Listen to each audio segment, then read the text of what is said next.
Good afternoon, ladies and gentlemen, or yes, probably good afternoon everywhere in the region. Thank you very much for joining in once again. I hope you all enjoyed and benefited from the webinar of yesterday. Today, as we already communicated last evening, is going to be a slightly more difficult session. So IFRS 16. I hope you people have done your reading. I hope you had time to reflect upon what was discussed yesterday. I am just about to send the presentation and the handouts to all of you through an email.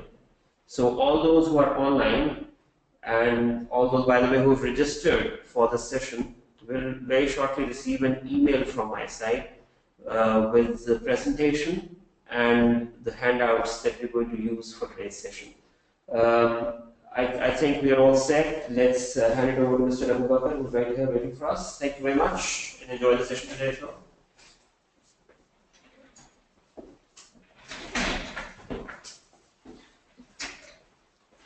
Assalamu alaikum and good afternoon. Can I say good afternoon? Yes, good afternoon. There's an afternoon almost everywhere. And today our discussion will be on International Financial Reporting Standard 16.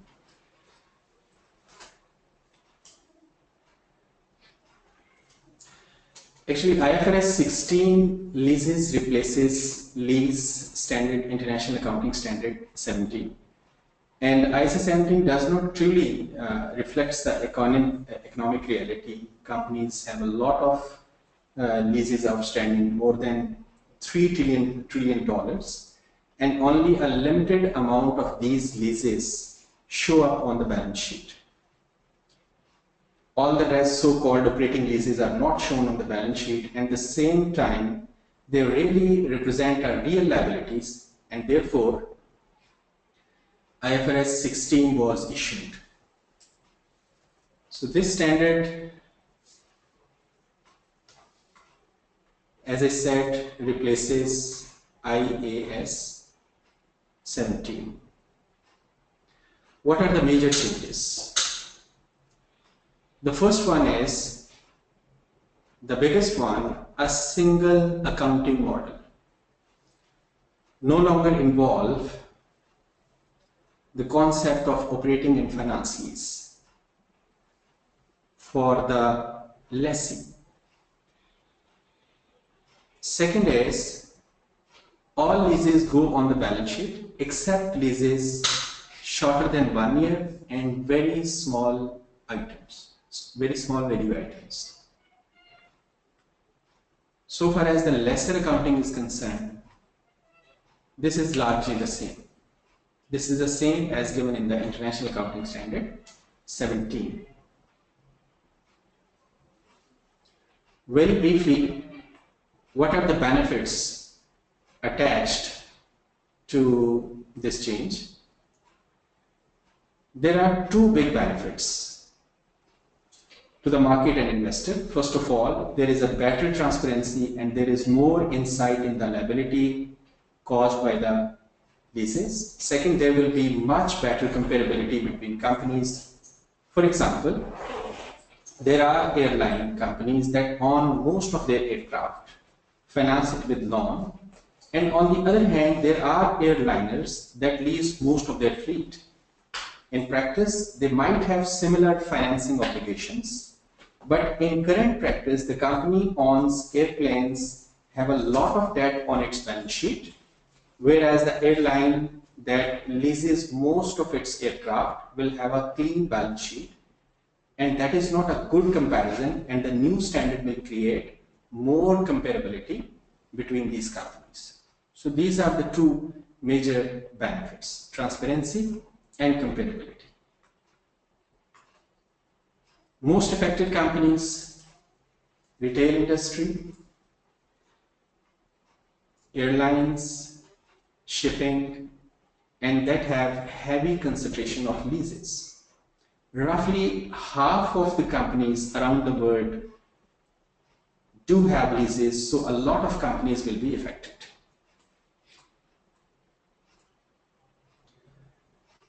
Because we have to do a lot of work.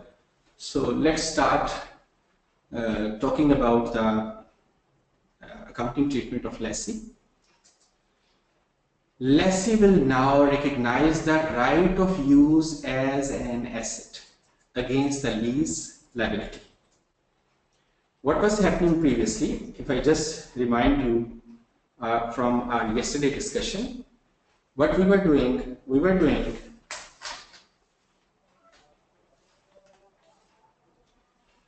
lessee was initially making this entry,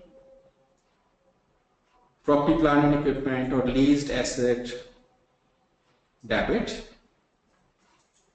and lease obligation, finance lease obligation credit. Lease obligation credit. Now this credit will remain the same. Only instead of debiting the asset itself, you will be debiting the right of use of that asset. For a transaction to be treated as lease, it will have to satisfy certain criteria. But this is the first step. See, this was the entry. If we just recall our yesterday discussion, this was the entry on initial recognition: debit leased asset, mean property, plant and equipment, account debit, and lease obligation credit. This entry will remain there. This entry will remain there, and instead of asset itself, we will be debiting the right of use of that asset. Okay.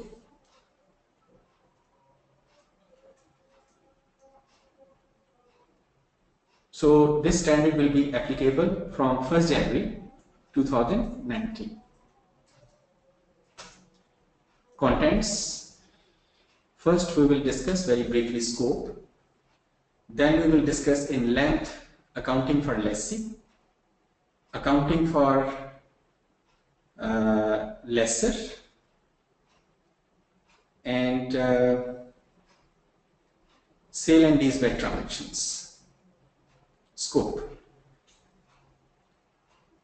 An entity shall apply this standard to all leases except leases to explore for or use minerals, leases of biological assets which are within the scope of IAS 41, and service concession agreement within the scope of IFRS 12, and likewise licenses of intellectual property granted by a lessor within the scope of IFRS 15, and rights held by a lessee under licensing agreements within the scope of ISA 38. So this standard will not be applicable to these types of transactions. So let's come to the lessee. Steps involved in lessee accounting. The first step is establish whether a contract is lease or not. This is the most important concept. This standard will teach us the criteria which need to be met before treating a contract as a lease. If it is not a lease, then that contract will be treated in accordance with other relevant standards. So this is the first step. If a contract contains a lease, only then you will move to the second step. So second step, if lease, then initial measurement of right of use asset and lease liability. We will learn how to measure the right of use asset and the lease liability. And then third and the last step is subsequent measurement of right of use asset and lease liability. So how subsequently both these balances will be measured. So let's first discuss establishing whether a contract is lease or not.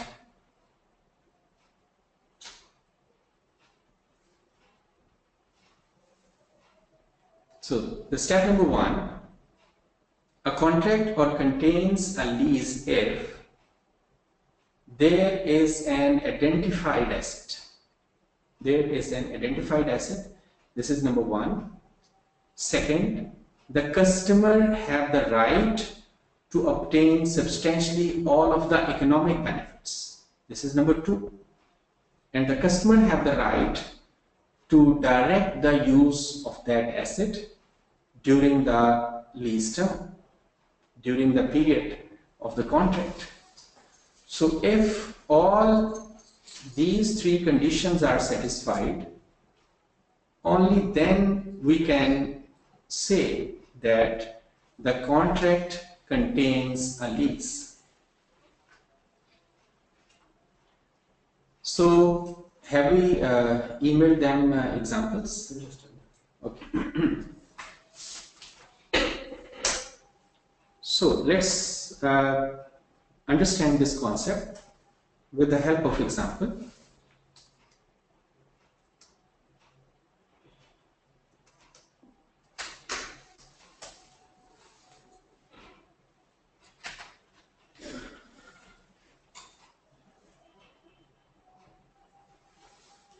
So we are about to send you the examples.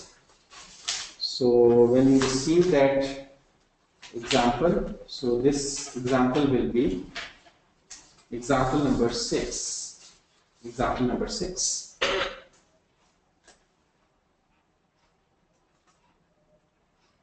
Okay.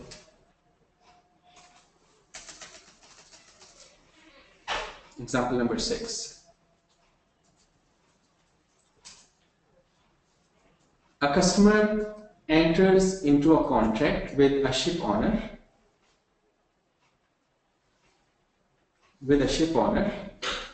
for the transportation of cargo from Rotterdam to Sydney on a specified ship.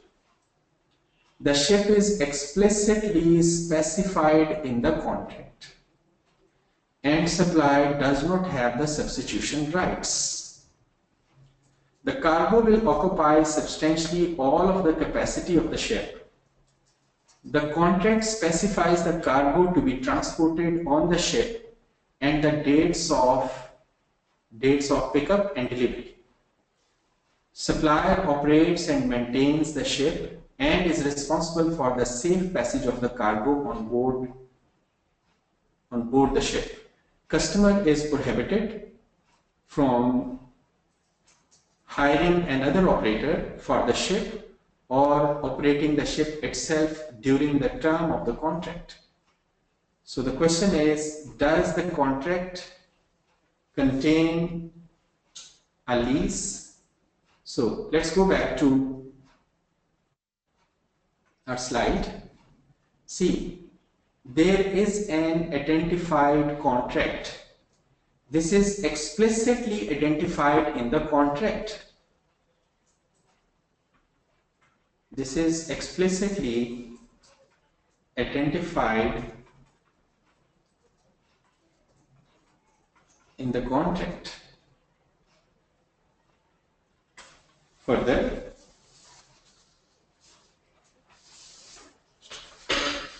explicitly identified in the contract, then the customer have the right to obtain substantially all of the economic benefits, and the customer has the power to direct how and when the asset can be used, because it is already predetermined.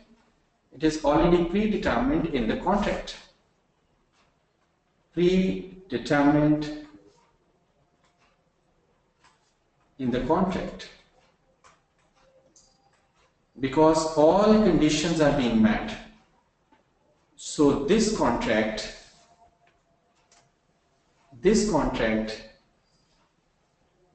will be treated as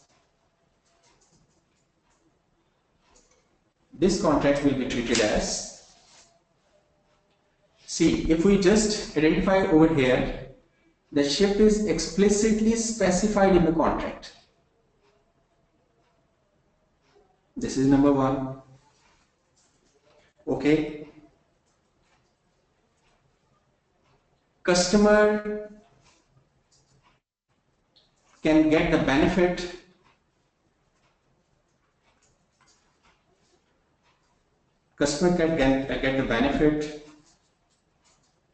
economic benefit from this. So this is number one condition. This is number two condition.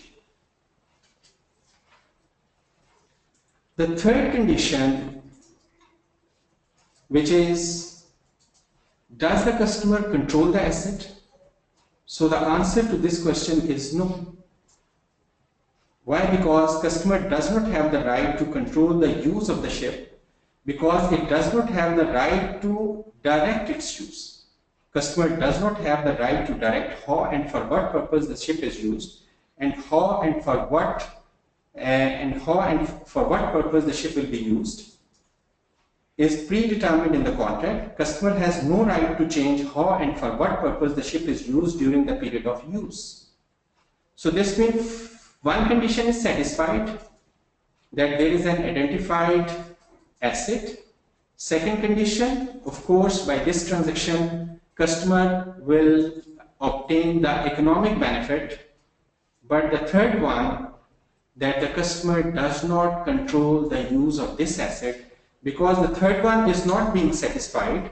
So the contract does not contain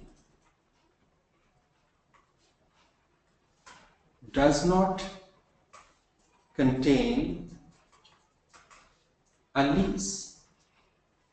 This means for this transaction, customer cannot apply International Financial Reporting Standard 16. No, let's move to another example.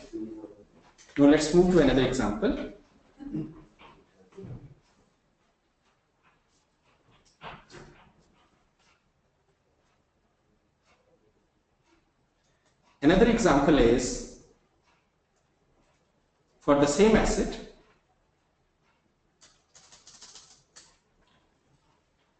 customer enters into a contract with supplier for the use of a specified ship for a 5-year period. The ship is explicitly specified in the contract. So let me underline this. Specifically identified in the contract, and the supplier does not have substitution rights. So this means first condition, it seems it is being met. There is an identified asset. Customer decides what cargo will be transported and whether, when and to which ports the ship will be sailed throughout the 5-year period of use, subject to restrictions specified in the contract. Those restrictions prevent customer from sailing the ship into waters at a high risk of piracy or carrying hazardous material as cargo. See, these restrictions are predetermined.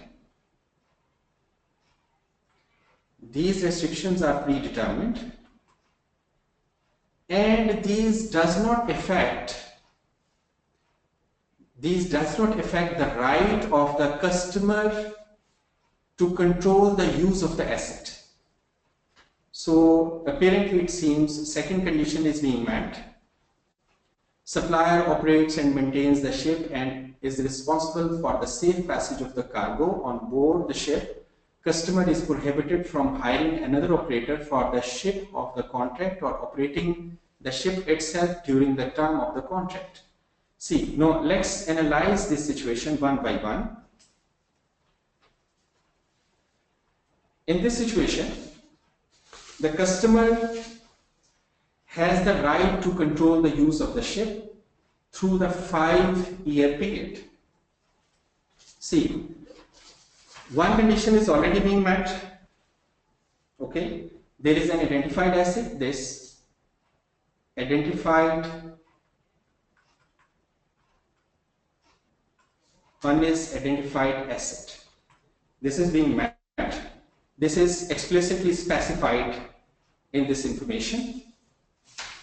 Second is, customer has the right to control the use of the ship throughout the 5-year period of use, because customer has the right to obtain substantially all of the economic benefits from the use of the ship over the 5-year period of use.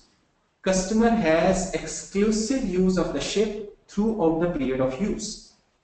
Customer has the right to direct the use of the ship because the contractual restrictions about where the ship can sail and the cargo to be transported by the ship define the scope of the customer's right to use the ship.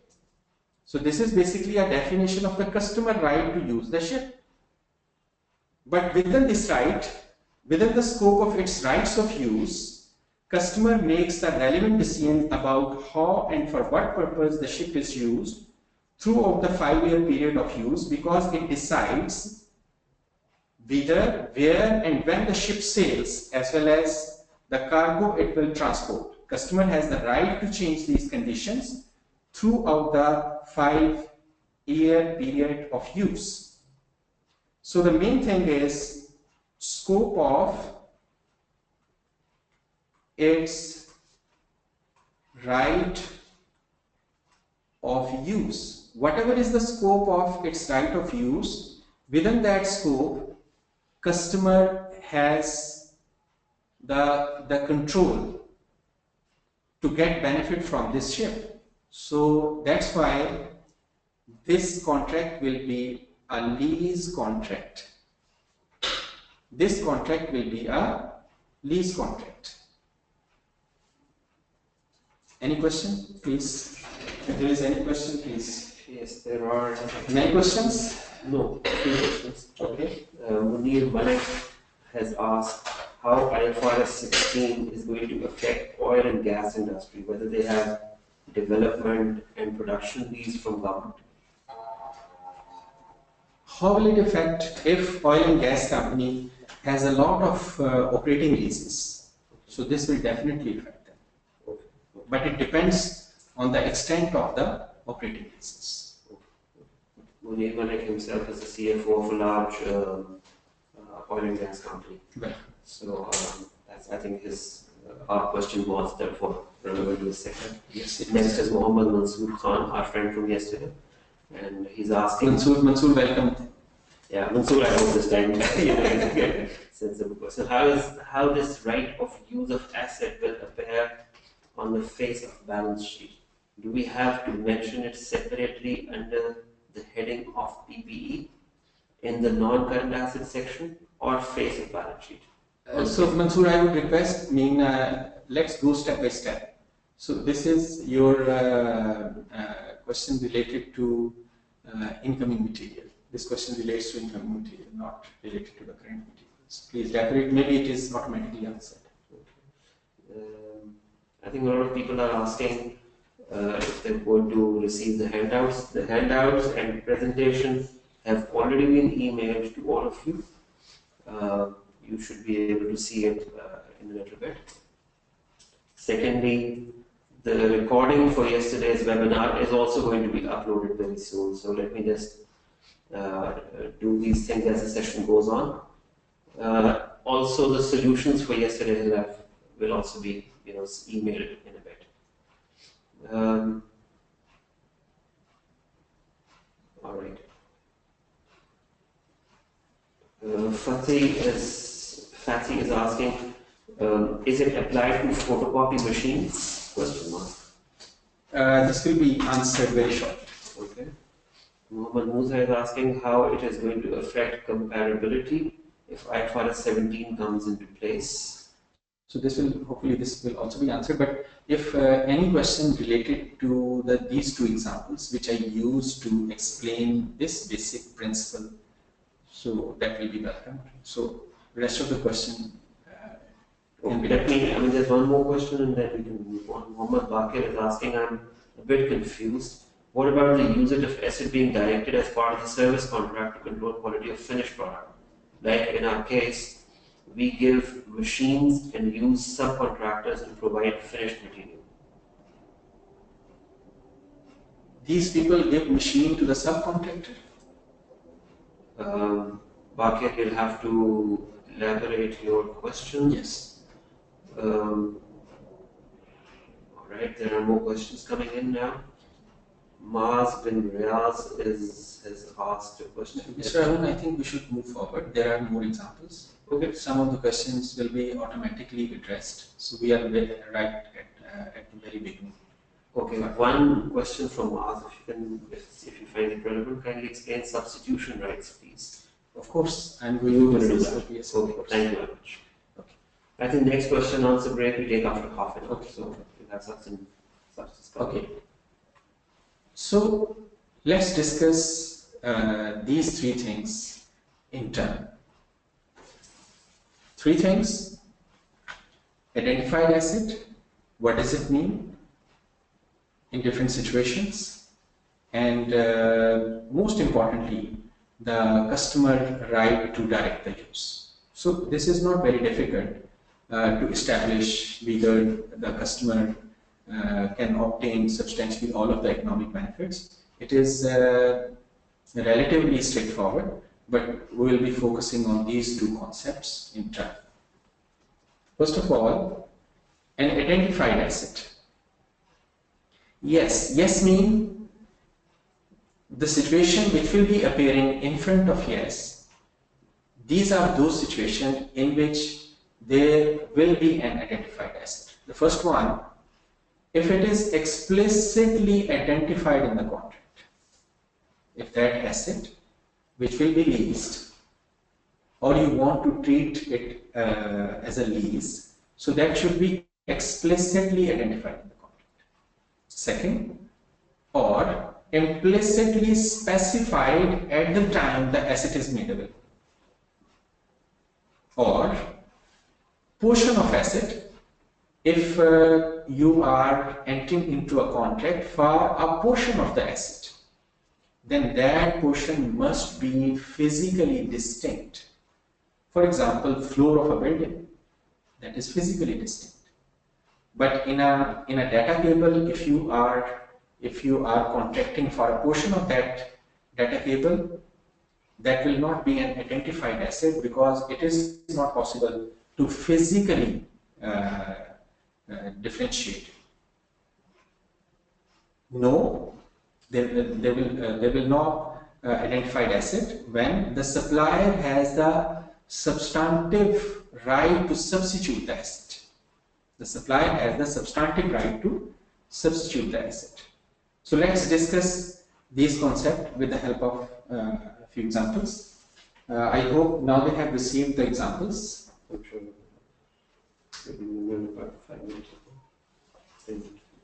Okay, they are receiving or they will be receiving? I've already sent it about 10 minutes ago. Okay, so let's come to the example number 1. So this is example number 1. A contract, let's use the pen from here. A contract between customer and a freight carrier supplier provides customer with the use of 10 rail cars of a particular type for 5 years. This is the contract. Other details are the contract specifies the rail cars. The cars are owned by the supplier. Customer determines when, where and which goods are to be transported. When, where and which goods are to be transported using the cars. When the cars are not in use, they are kept at the customer premises. Customer can use the cars for another purpose. For example, storage, if it so chooses. However, the contract specifies that customer cannot transport particular types of cargo, for example, explosives. So this is a restriction, predetermined restriction. So this defines the scope of the right of use. Scope of right of use. If a particular car needs to be serviced or repaired, the supplier is required to substitute a car for the same type. Otherwise, and other than on default by customer, supplier cannot retrieve the cars during the 5-year period. The contract also requires supplier to provide an engine and a driver. When requested by the customer, supplier keeps the engine at its premises and provides instructions to the driver detailing customer's request to transport goods. Supplier can choose to use any one of a number of engines to fulfill each of the customer's request, and one engine could be used to transport not only customer's good but also the goods of other customers. That is, if other customers require the transportation of goods to destinations close to the destination requested by the customer, and within a similar time frame, supplier can choose to attach up to 100 rail cars to the engine. So this is one situation. We will consider each situation in turn. This is rail cars,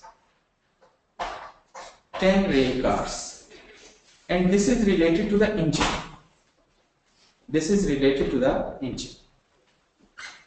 So first we will discuss that so far as these 10 rail cars are concerned, does the contract contain a lease?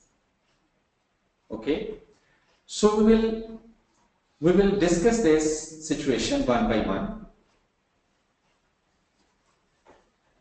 There are 10 identified rail cars, and the cars are explicitly specified in the contract. Once delivered to the customer, the cars can be substituted only when and they need to be serviced or repaired. Only when they need to be serviced or repaired. See, when we come back here, see here we can see that it is mentioned that if the supplier has the substantive right to substitute the asset, then that asset will not be identified. But please note that if asset will be substituted only for repair or service purpose, this does not amount to this right of the supplier. So hence in this situation this is no longer applicable, because rail cars will be returned only for repair or service. Further, this situation mentions otherwise and other than on default by customer, supplier cannot retrieve the cars during the 5-year period, only for the purpose of servicing or repair. If it is only for the purpose of servicing or repair, then please note that this no will no longer be applicable, because the supplier has no substantive right to substitute the asset. So this means this no longer applicable. Okay. Further, customer has the right to control the use of the 10 rail cars for the period of 5 years. Customer has the right to obtain substantially all of the economic benefits from the use of the cars over the 5-year period. Customer has exclusive use of the cars throughout the period of the use, including when they are not being used to transport customers' goods.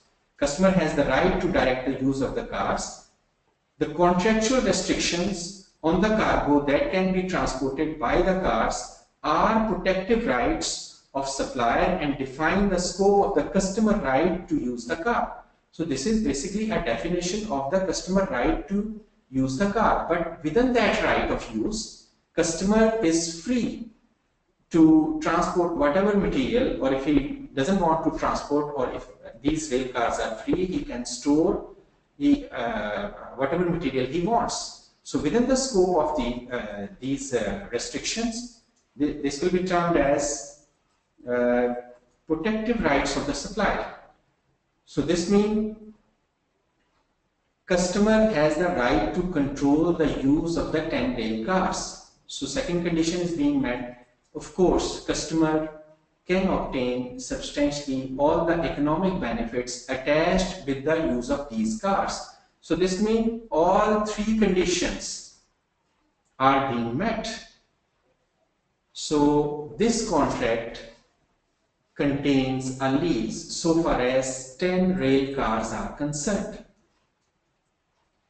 In case of engine, we can see from the information given, customer does not control the engine. Supplier in fact controls the engine, and engine is not specifically mentioned in the contract. So far as the engine is concerned, the contract does not contain a lease. Okay. So this is, then we can look at another example that is related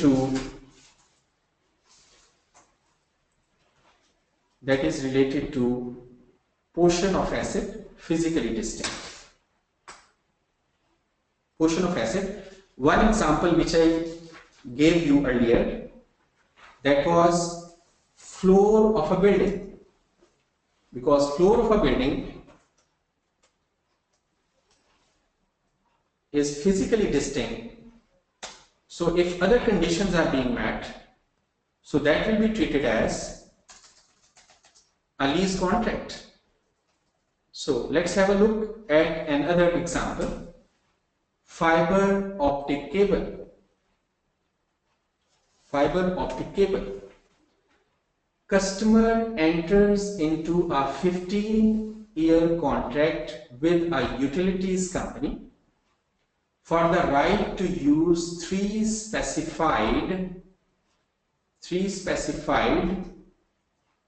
physically distinct dark fibers within a large cable connecting Hong Kong to Tokyo. Customer makes the decision about the use of the fibers by connecting each end of the fibers to its electronic equipment.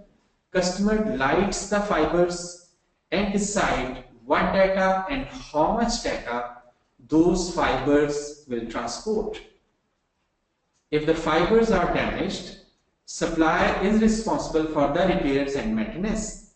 Suppliers own extra fibers but can substitute those for customers' fibers only for reasons of repairs and maintenance or malfunction, and obliged to substitute the fibers in these cases. Again, in this case, the contract contains a lease of dark fibers. Lease of dark fibers. Why? Because there are three identified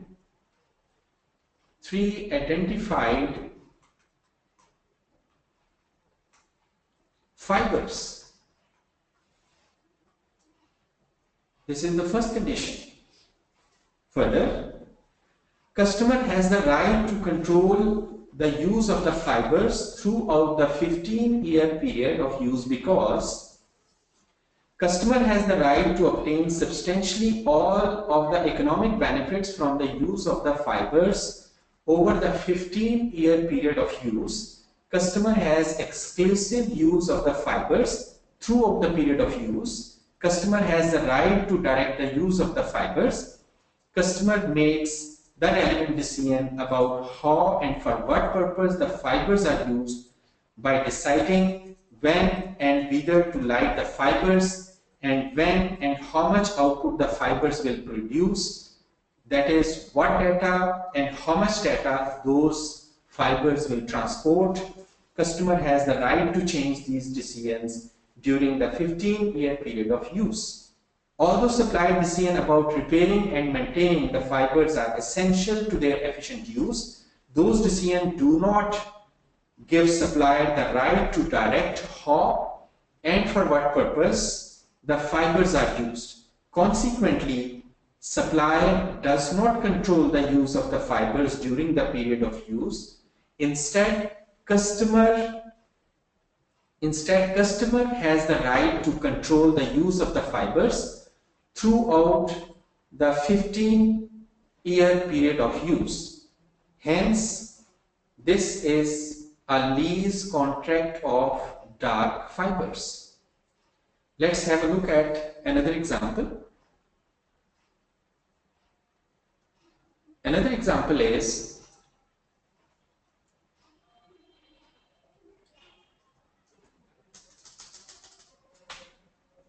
related to the same type of transaction.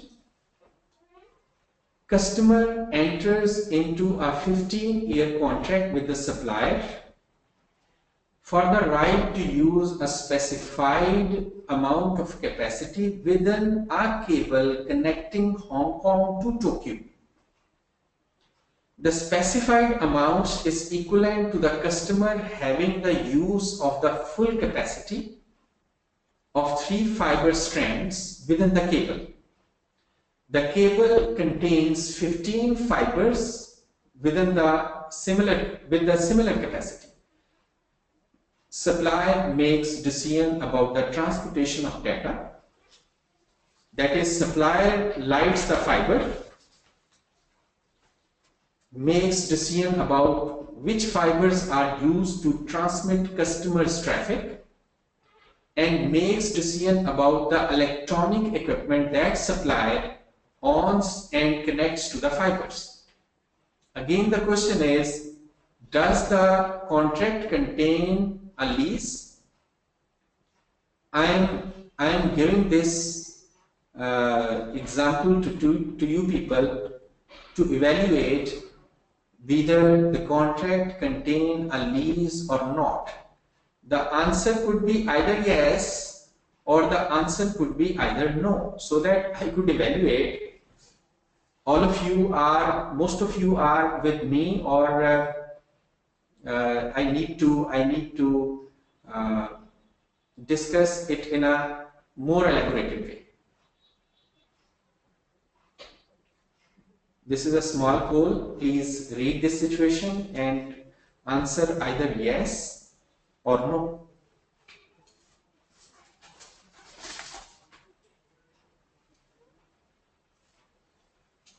Three no's, one yes. No. This is not easy. No, yes. No. Can we count it or no? Because we are running a poll, it will be possible. Otherwise, is it just actually, I realized I am giving them so many examples. So let me see. Are we on the same wavelength? There are about 100 comments in the comment box all of a sudden. Anyway, I'll be giving them a general answer. No problem.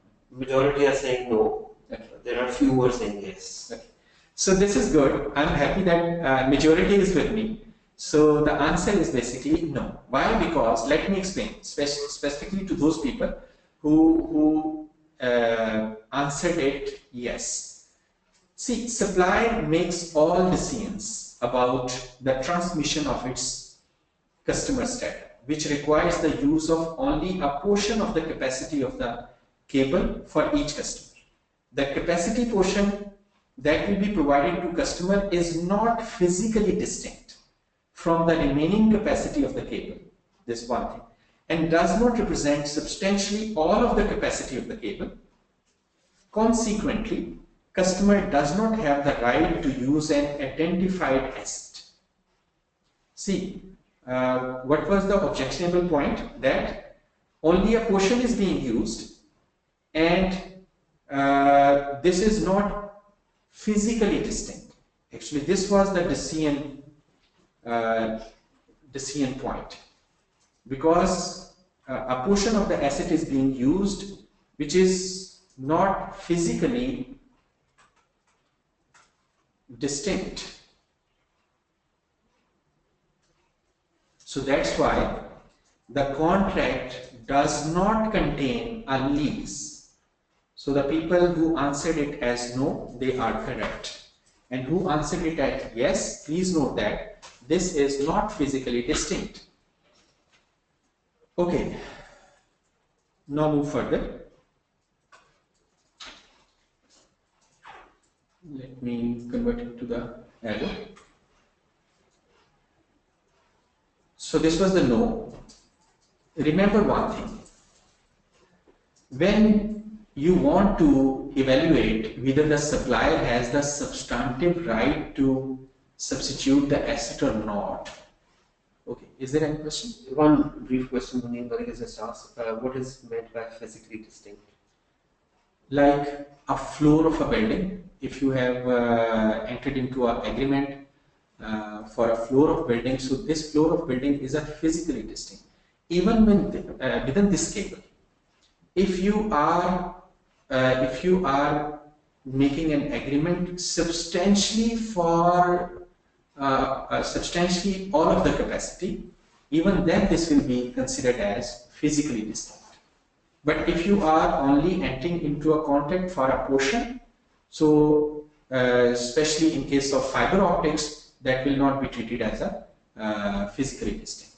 Plus, you can another point which is also equally important to note in this last example is that customer cannot control this asset, or there is no identified, I mean we are discussing basically an identified asset.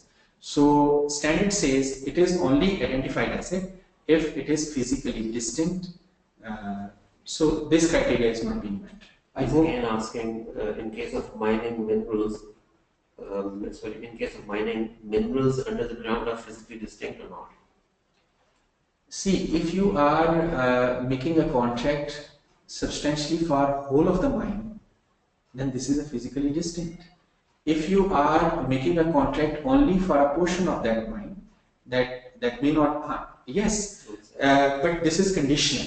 See, if you take an example of any mine, like salt mine, so there are floors within that salt mine. If you are taking a whole floor, that is physically distinct, maybe a portion of that asset. Master Ali is also asked, physically distinct means by location also in case of buildings? Not location. Of course, any building will be on some location. So within that building, that should be physically distinct, like floor of building. Okay. Let's move further. Yes, Mansoor Khan is saying it's the whole time in Dubai. Okay. So when can we take a, I think in my we can take a break around 2:30. At that time, it will still break time. Yes. Okay. All right. Mansoor will have a break at about 35 minutes. In about 35 minutes. Okay. Yes. Okay. See, when you will be considering the substantive right to substitute the asset, these following situations shall not be taken into account. Exclude, this very important slide, exclude the consideration of future events that at the inception of the contract are, these should not be considered while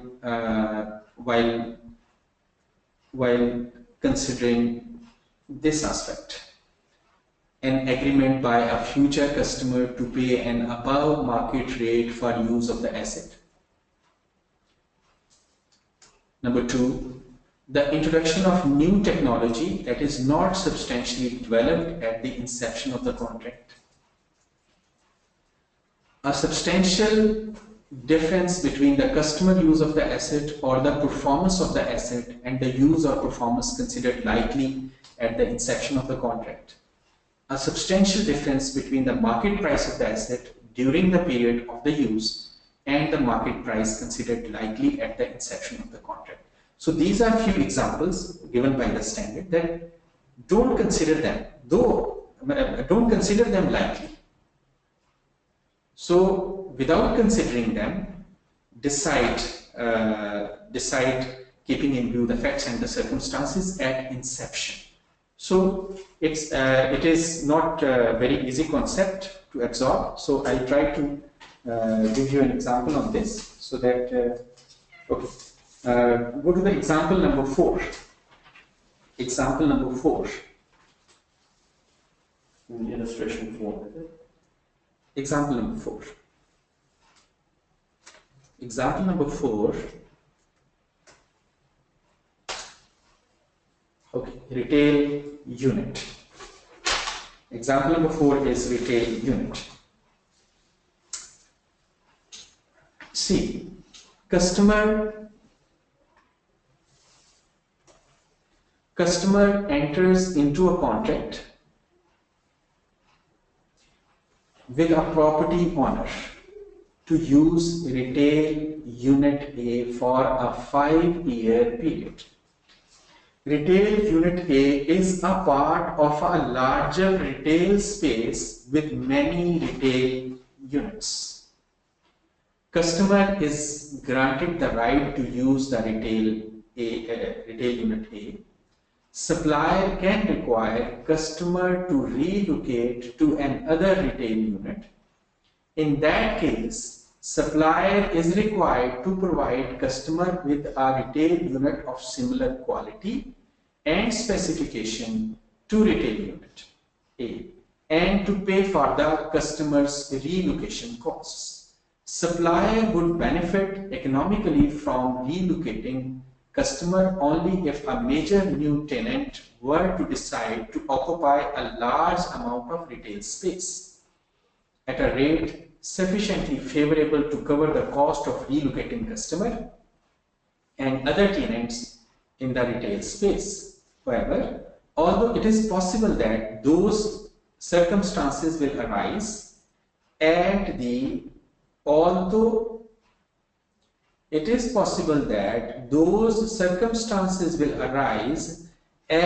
inception of the contract, it is not likely that those circumstances will arise. Okay, the contract requires customer to use retail unit A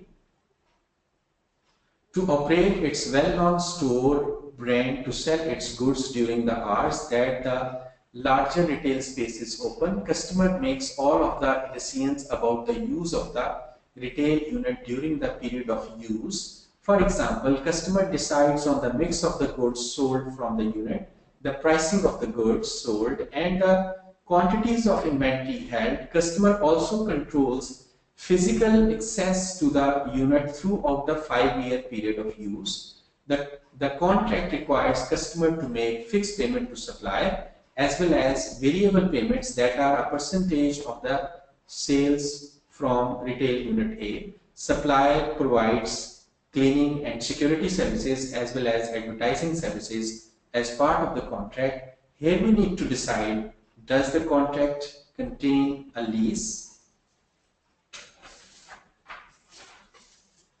See, retail unit A, retail unit A is an identified asset. Is an identified asset. This is first condition. Why? Because it is explicitly specified in the contract.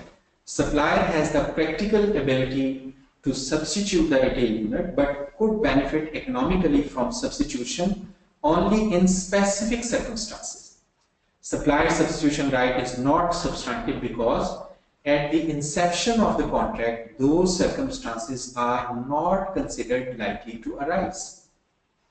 It is not likely that those circumstances will arise.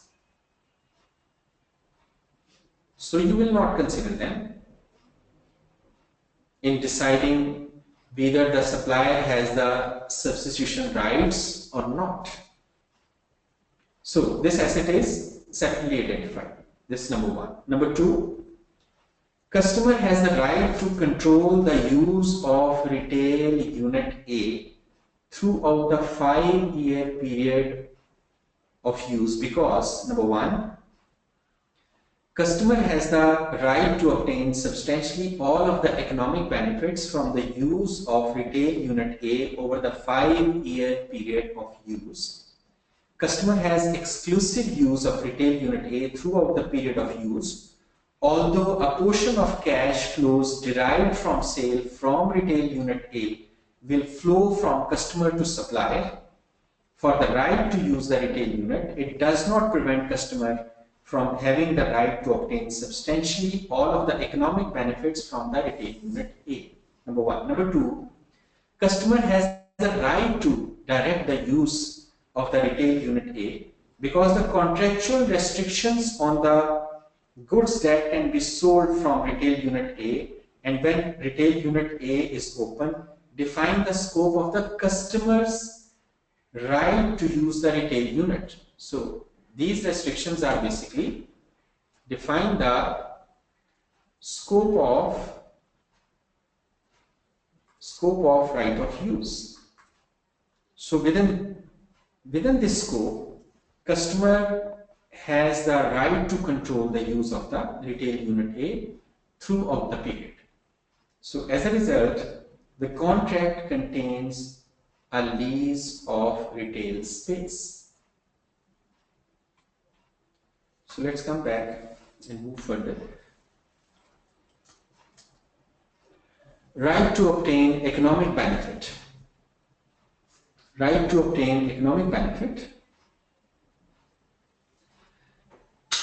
If the contract limits the use of a motor vehicle to only one particular territory during the period of use, an entity shall consider only the economic benefit from the use of the motor vehicle within that territory and not beyond. Second, if a contract specifies that a customer can drive a motor vehicle only up to a particular number of miles during the period of use, an entity shall consider only the economic benefits from the use of the motor vehicle for the permitted mileage and not beyond. So this means we will have to see whether whatever is the scope of the right of use, within that scope the customer must have the control. Then, right to direct the use. How and for what purpose the asset is used, and above is predetermined. So these two conditions should be satisfied. So we have discussed these two conditions before. Okay, let's look at another example before moving further. There is an example. Questions related to example 4. Okay, please. One of my Mansoor is saying retail unit question. I think it is not lease. Can you re-identify the main reason which makes it lease? Okay. He's talking about retail unit. Okay. See, number one, if we go back to the question, see, number one is retail unit is an identified asset because it is explicitly specified in the contract.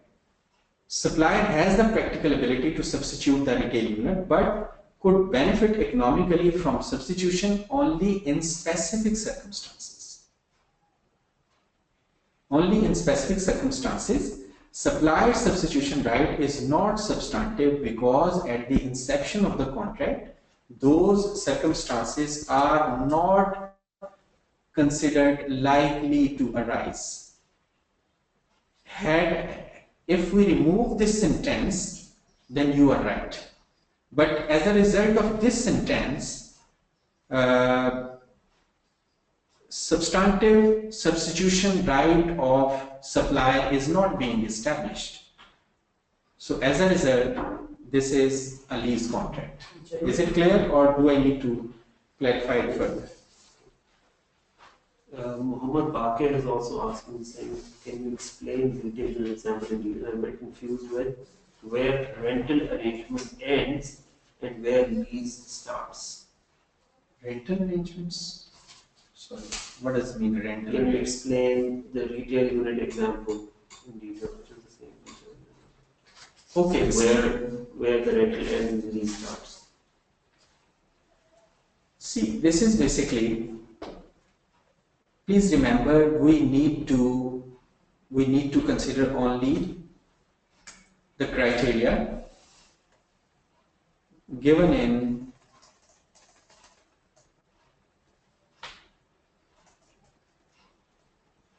this slide.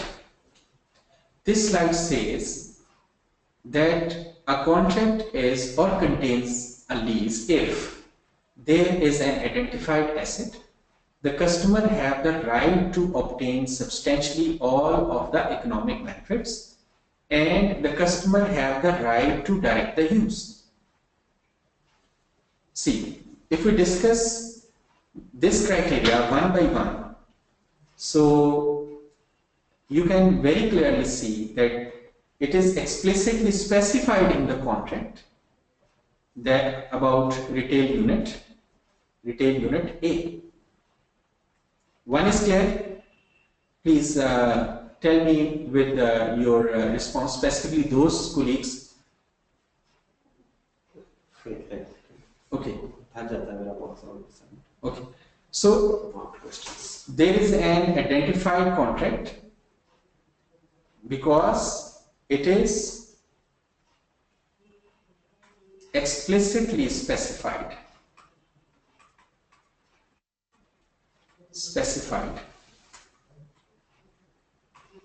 in the contract.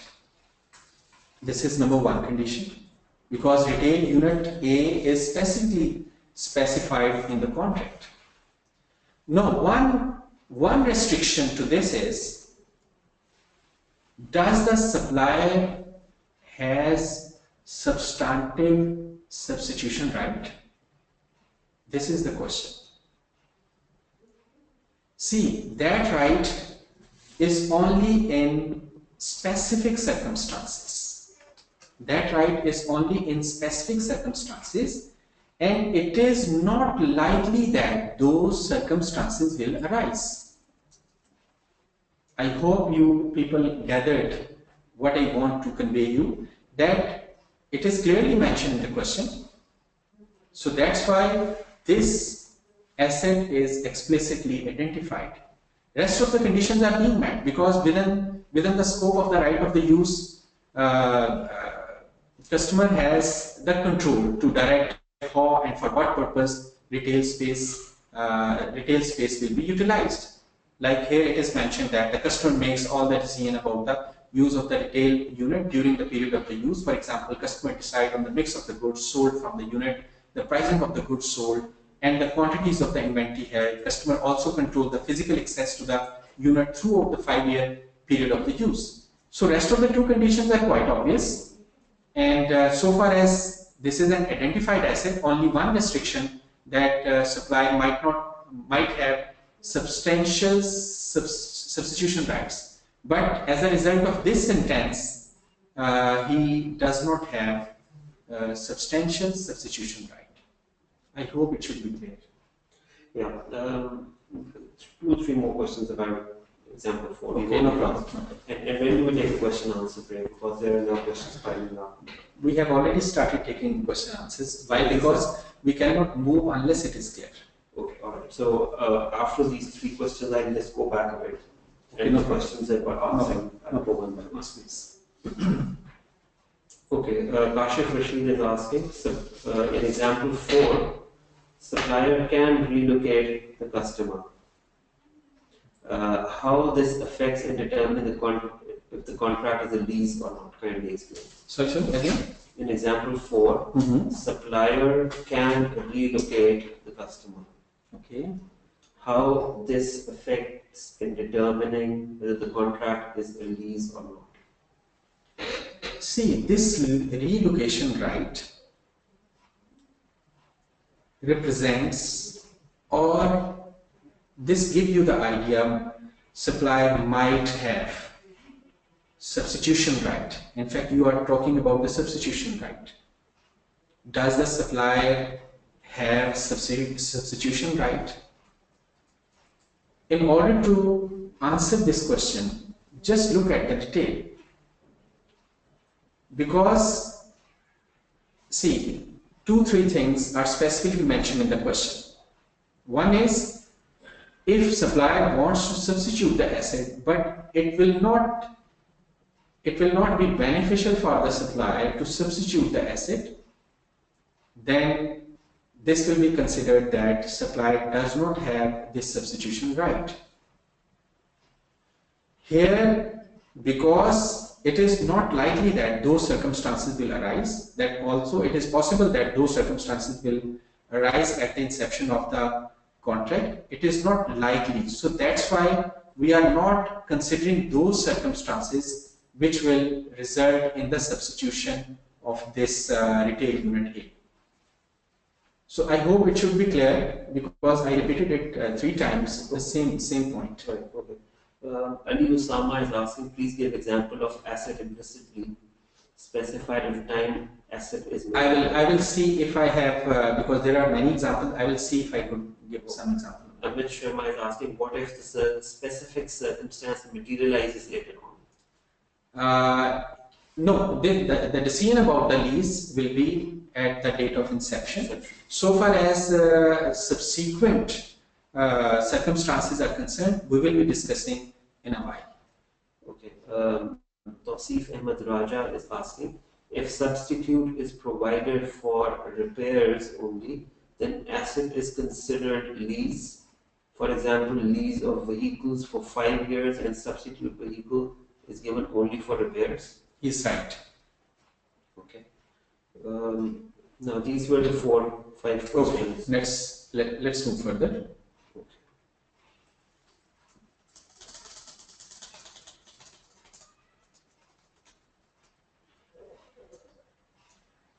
Okay.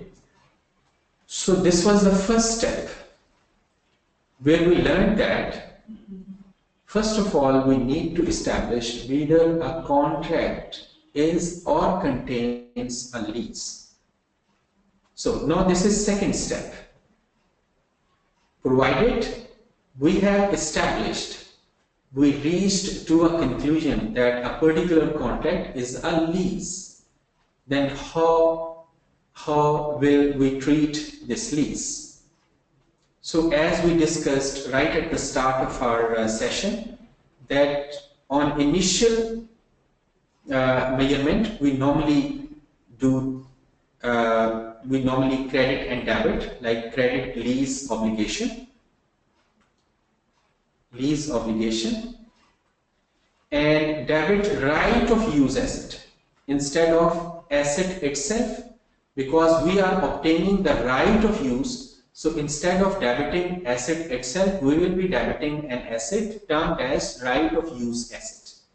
So in the slides to come, we will be discussing and that what will be the amount appearing here. How will we determine the lease obligation? How will we determine the right of the use?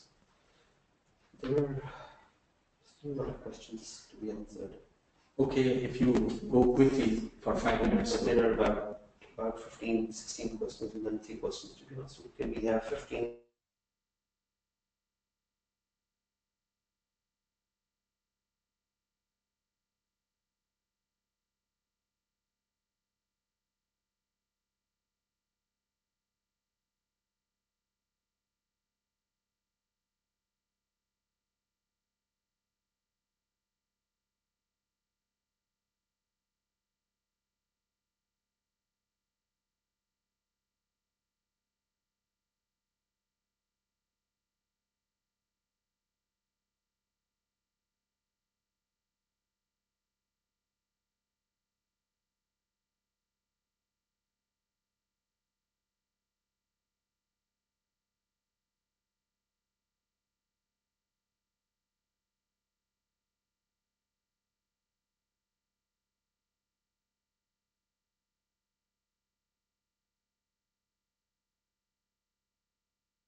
Activity comes in.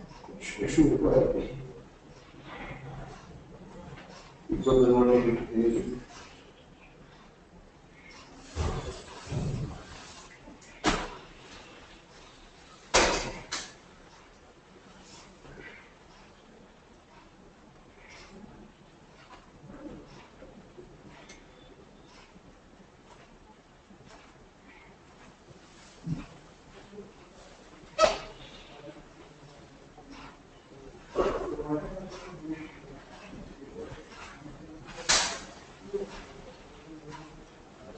This is the one you were running, segment 19?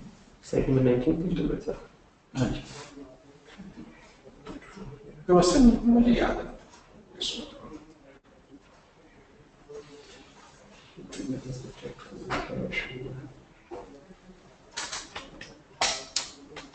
Right to the बीच में. Light महसूस तो नहीं.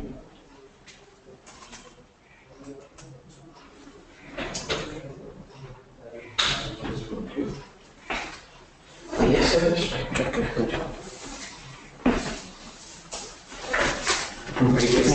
ask you a question whether it should be Fine.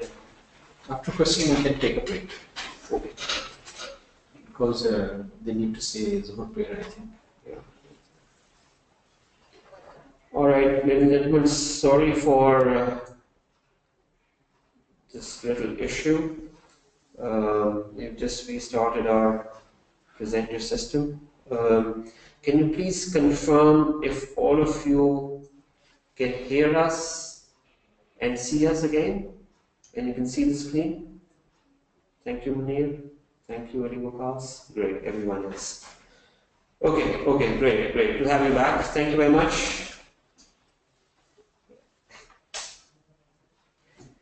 Thank you very much. Thank you.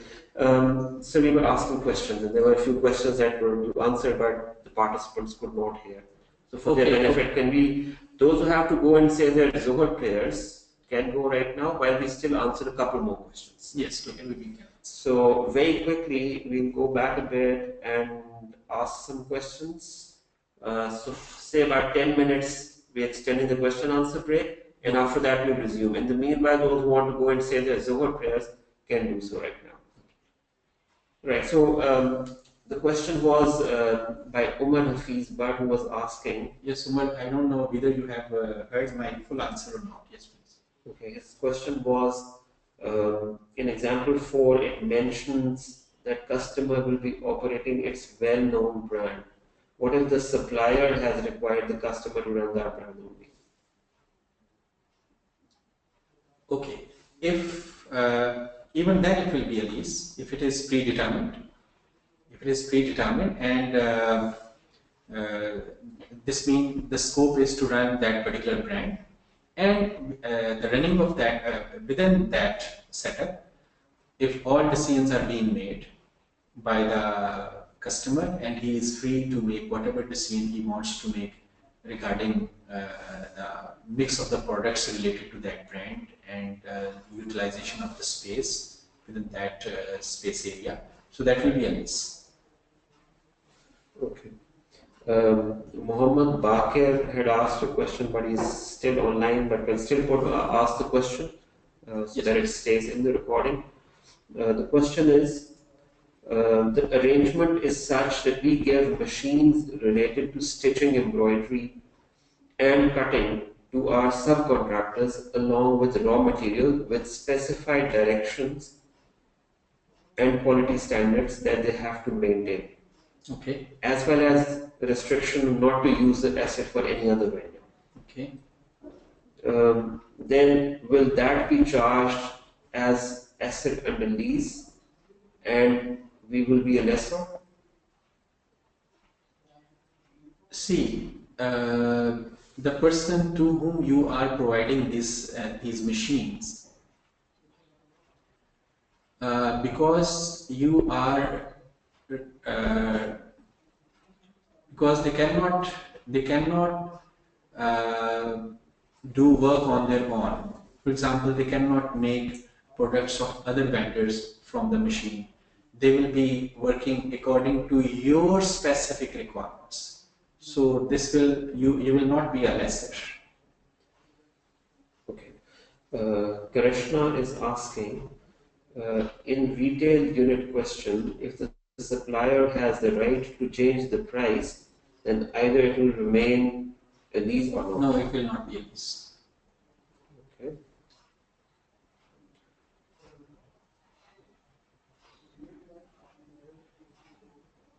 All right. I think that's almost all about it. Okay. So we can take a 10 minutes break. Or do we have Yes, more is saying questions? there's a lot of echo in our voice. We're actually sitting in a big hall. Yes, a big hall, and we are And only that's- two here. Yeah. I think next time I should get more people in the hall for it to be filled. Okay. We have moved the camera closer to the trainer this time, and the trainer is sitting close to the camera, so we expected that there will be less echo this time. But if you're still facing an issue, do let us know. And if there are others also facing this issue of echo, please let us know. Right, Qasim Iqbal has just sent a question, that'll be the last one before we take a 10 minutes break. Can you please explain the treatment of right of use of assets as we treat leased asset as per IS 16? Now we treat this asset. Now, how do we treat this asset? Of course, we are going to discuss We're going to this in discuss. length. Okay. I think that's all about it. Munir has asked a question: how can we measure lease liability? Of course, we are going to We will discuss discuss. that as well. Yes. Okay, and a few more questions. For example, Nasir is asking, how can we see this video later on?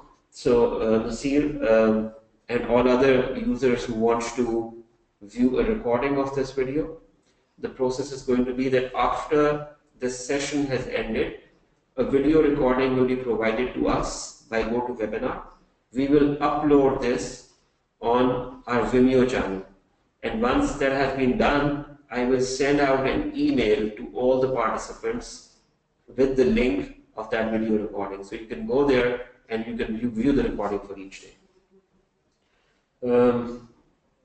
Yes, Fatih has asked a question, the effect on the SOFP presentation. So we We will do it. Taha Siddiq is asking, what about those who cannot join right now and return the recording later? Yes, you can return the recording later. Fatih is once again said the potential of fraudulent reporting.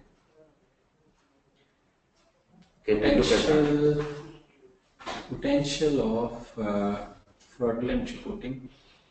Actually, nothing is absolute. In fact, when there are borderline cases, so far as the decision of whether a contract is lease or not is concerned, there could be borderline cases in this area. So in those cases, there are chances of fraudulent financial reporting.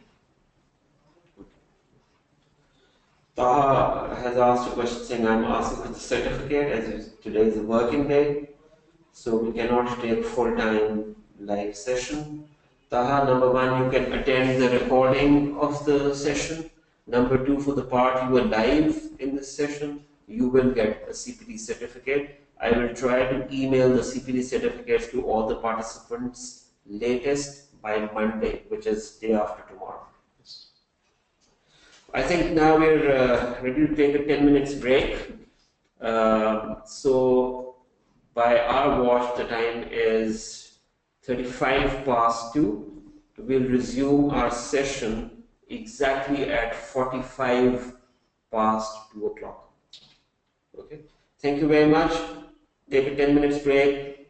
Go stretch yourself. I'm sure Abu Bakr Saab and I am going to skip lunch today as well. So go bring something for you to eat along, along with the session. Take care.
Okay, so welcome back.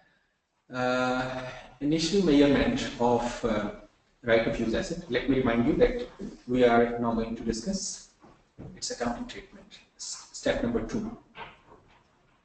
At the commencement date, a lessee shall measure the right of use asset at cost. The cost of the right of the use asset shall comprise, number 1, the amount of the initial measurement of the lease liability, any lease payments made at or before the commencement date, less any lease incentives received, any initial direct cost incurred by the lessee, and number 4 is an estimate of costs to be incurred by the lessee in dismantling and removing the underlying asset, restoring the site on which it is located, or restoring the underlying asset to the condition required by the terms and condition of the lease, unless those costs are incurred to produce inventories. So these are the 4 items which will become part of the right of use asset. I will be explaining these with the help of illustration. So this is debit side, right of use asset. Now the credit side, initial measurement of lease liability. At the commencement date, the lease payments included in the measurement of the lease liability comprise the following payments for the right to use the underlying asset during the lease term that are not paid at the commencement date. Fixed payments less any lease incentives receivable. Variable lease payments that depend on an index or a rate initially measured using index or rate as at the commencement date. Number 3, amounts expected to be payable by the lessee under residual value guarantees. Number 4, the exercise price of a purchase option if the lessee is reasonably certain to exercise that option. And the last one, payments of penalties for terminating the lease if the lease term reflects the lessee exercising an option to terminate the lease. So how many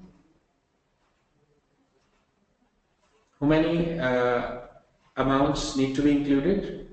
1, 2, 3, 4, 5 fixed payments, less any lease incentive. Second, variable lease payments depending on any index or rate. And the third one is amounts expected to be payable by the lessee under residual value guarantee. And the exercise price of any bargain purchase option, and payments of penalties for terminating the lease. So let's understand with the help of an illustration. So we will go to the illustration number 12. Illustration number 12. Here I can find illustration. Illustration number 12. On 1st January,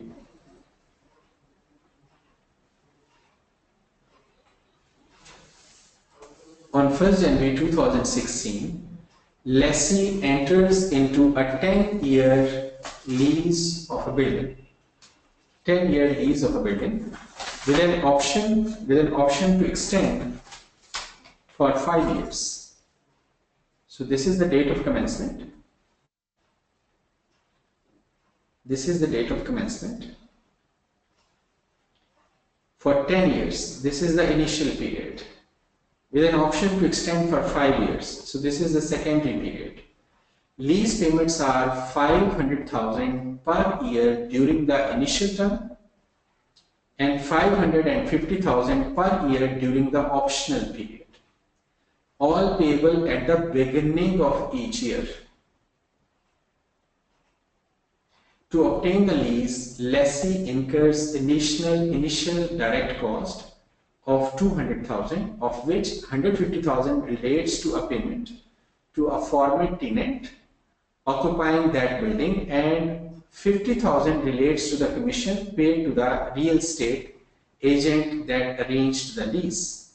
As an incentive to lessee for entering into the lease, the lessor agrees to reimburse to lessee the real estate commission of rupees 50,000. At the commencement date, lessee concludes that it is not reasonably certain to exercise the option to extend the lease, and therefore determines that lease term is 10 years. The interest rate implicit in the lease is 5%. So this is the whole question. So this means, what is the lease term? Lease term is 10 years. 10 years, and 500,000 is the annual lease rental, and there are certain other figures. So let's see the requirement. We shall be preparing journal entries to record lease liability and the right of use asset. If you go back to our slide, see here,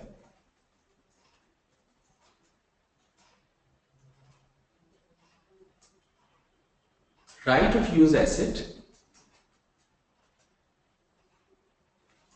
Right of use asset include initial measurement of the lease liability. Please note that we cannot determine right of use until we calculate lease liability. So this means in initial measurement, we know that we need these two amounts. But first of all, we will calculate lease liability, because for the determination of right of use, lease liability is required. So coming back to the question. So what will be the lease liability? See, over a period of 10 years,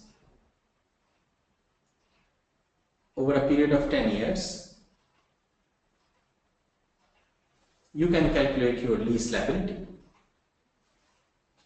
See how many payments you made: 1, 2, 3, 4, 5, 6, 7, 8, 9. Why we excluded first?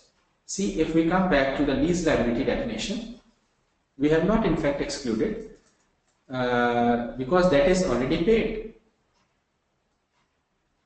Fixed payments less any incentive receivables. Fixed payments less any incentive receivables. And amounts expected to be payable by the lessee. Okay, let's go back to, see, our lease is starting from 1st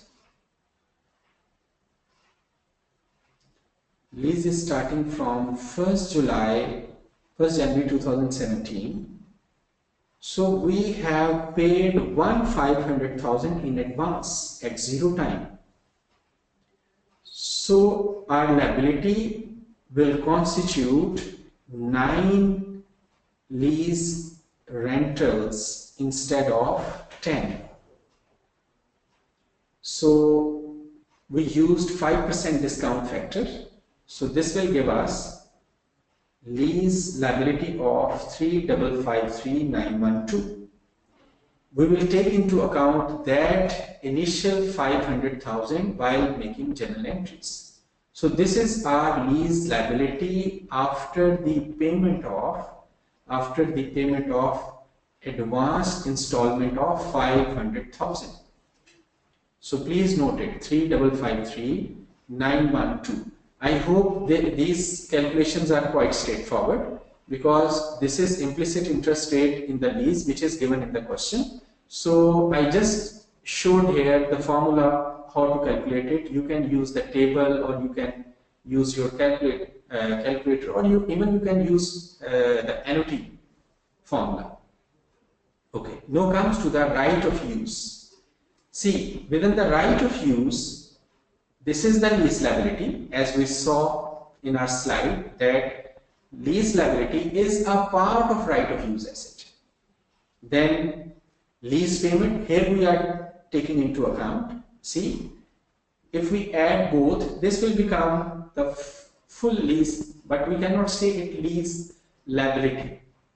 This is the lease liability because we have paid it in advance, so that's why now we are taking into account. So this is the lease liability. So this we have paid. Initial direct cost 200,000. We added in this, and we received an incentive of 50,000. So we reduced right of use asset with 50,000. So this will give us 4203,912. I hope this should be clear. Now, what will be the journal entry for this? The journal entry will be debit 4203,912. As we saw here, this is 4203,912. This is our asset, right of use asset, and we credited this lease liability and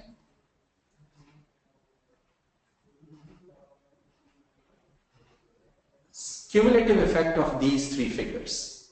So 500,000 plus 200,000, this make it 700,000 minus 50,000. So this will become 650,000. So 650,000 is paid through cash. This is our liability. So this is basically the initial recognition entry. This is the initial recognition entry. So this is the first step. I hope it should be clear, but I'll be taking break in between if there are questions related to this calculation. Okay.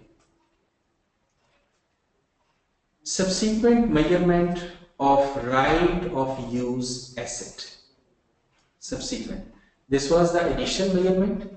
Now, as we did yesterday, that asset was separate, and subsequently lease obligation was separate. The same will be done here, that the right of use asset will be separately treated and lease obligation will be separately treated after initial recognition. Do we have any question? Because I saw one important illustration related to this new concept. Okay. Only I think one or two questions. Okay. I can answer that for now. No, I can answer that, so that because I am moving forward with the same illustration, so that will be building up the concept. All right. Okay. I think we should then announce that if there's any question related to this. If there is any question related to illustration number 12, which I just discussed, please feel free to ask, because we will be building our concept on the same information of this illustration. So it is better you must be clear right at the start, whatever steps we have discussed. Okay. Qasim Iqbal has asked, why don't we consider first installment in lease liability? Because we have paid it in advance, and this is not a liability. When you paid something, that is no longer your liability. Yeah, he says he's got his answer as well. Thank you.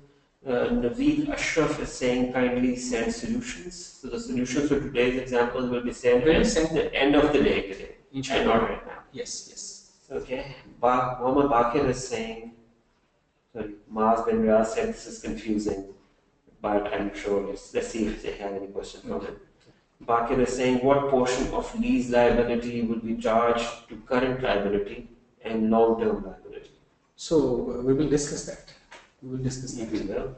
Deepak is asking, I took land on operating lease for 10 years and there is option to extend for further 10 years. Okay. I made a building there, so this makes it certain that it will extend the lease after 10 years for another 10 years. Okay. But the rent for the first 10 years is fixed per year, but later there is a certain percentage change. But even then, and then that is fixed, because if there is a fixed percentage which will be marked up or marked down, so Okay, we're saying, but not sure how should we count lease right to use. right to use, right to use. Of course, see these slides. Right of use, initial measurement. In your case, just look at the contract and see what is included in that contract. Of course, you will be paying rentals. That will become the lease liability. So that will be the part of the right of use. And see if there are any payments made before commencement, is there any incentives or things like that. Here is a list of 5 items. See, 4 items, sorry. If any of these items are there within your contract, so that will become the part of your right of use. Next.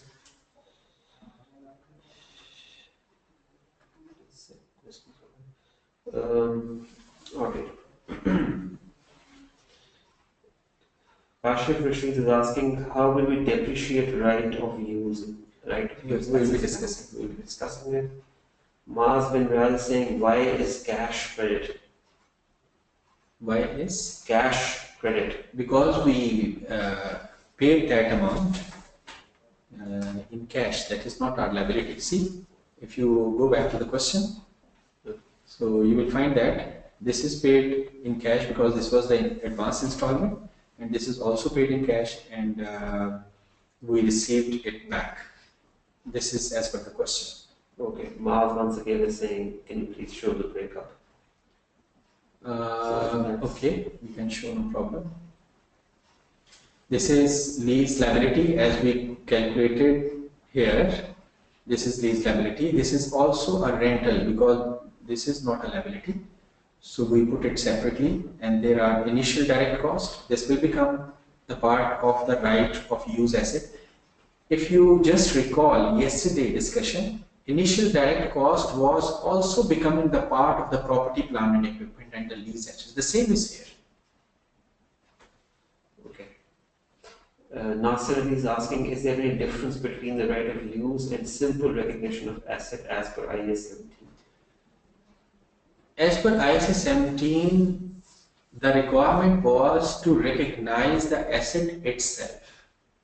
But this standard requires that you do not own that asset.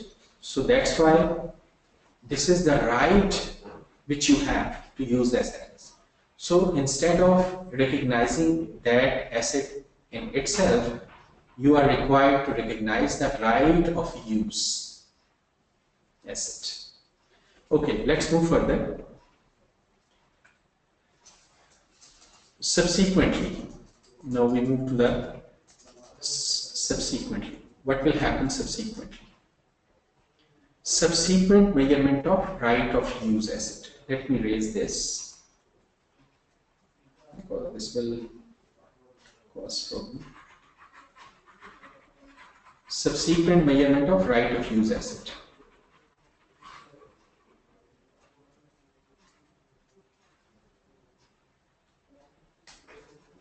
After the commencement date, a lessee shall measure the right of use asset applying a cost model, unless it applies either the fair value model in IAS 40 or the revaluation model in IAS 60. What is cost model? Cost model, a lessee shall measure the right of use asset at cost, less any accumulated depreciation or any accumulated impairment losses. The same which we were doing with leased asset. When we were depreciating that. When we were using cost model, we were depreciating that, and we were also charging its impairment loss. Adjusted for any remeasurement of the lease liability. Other measurement models are, if a lessee applies a fair value model in ISA 40 investment property to its investment property, the lessee shall also apply the fair value model to right of use assets that meet the definition of investment property in ISA 40. Especially previously, you can say that when you have a operating lease for a land which is your investment property, you are treating that under that investment property was being treated under IAS 40. Similarly, if your right of use asset is this sort of asset, you will be applying IAS 40. So to make it very simple, okay, subsequent measurement of the lease liability. After the commencement date, a lessee shall measure the lease liability by increasing the carrying amount to reflect the interest on the lease liability, reducing the carrying amount to reflect the lease payments made, and remeasuring the carrying amount to reflect any reassessment or lease modification or to reflect revised in substance fixed lease payments. Though I have presented 2 slides, but 2 or 3 slides, it might have made your life a little complex, but it's not that much complex because illustration 13 is there to explain it. So let's see what illustration 13 says. Illustration number 13. See, illustration number 13 is same information as given in illustration number 3. Same information as given in illustration number 3 above. In addition, building life is 50 years. If I just show you illustration number 12 so that you can have an idea what were the facts given in illustration number 12. See, in illustration number 12, lease term was 10 years. Because it was not reasonably certain right at the inception of the lease that the lease period will be extended for another 5 years.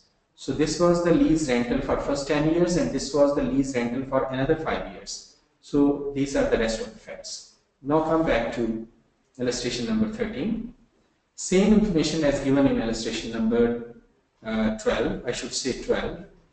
Because it was copied from the book, so in book it is illustration number 3. Anyway, that is 12. Take it as 12. Above, in addition, building life is 50 years and there is no reasonable certainty the building will be transferred to lessee. The lessee expects to consume the right of use assets' future economic benefits evenly over the lease term and thus depreciate the right of use asset on a straight line basis. Explain the subsequent measurement of the lease liability and the right of the use asset. Most of the question related to this part. What will happen after initial recognition? As we have seen that in last illustration number 12, where we reached here that we made this entry. That we debited the right of the use asset with 4203912 and we credited the lease liability with 3553,912. And we credited the cash. Now, subsequently, what will happen to this? And what will happen to this? This is an asset. So, if you are applying cost model as we did yesterday, so simply depreciate it. Depreciate it, the principal will remain the same. That if it is reasonably certain that the ownership will be transferred at the end of the lease term, then this should be depreciated over the useful life, which is 50 years. But if it is not reasonably certain that the ownership will be transferred at the lease term, then it should be depreciated over the shorter of useful life and the lease term. So here the lease term is 10 years and the useful life is 50 years. So which one is shorter? Of course, 10 years is shorter. So this will be depreciated. This asset will be depreciated over the period of 10 years. Subsequently, so if you just divide 4203,912 with 10, so you will get 420391 as a depreciation charge for the year.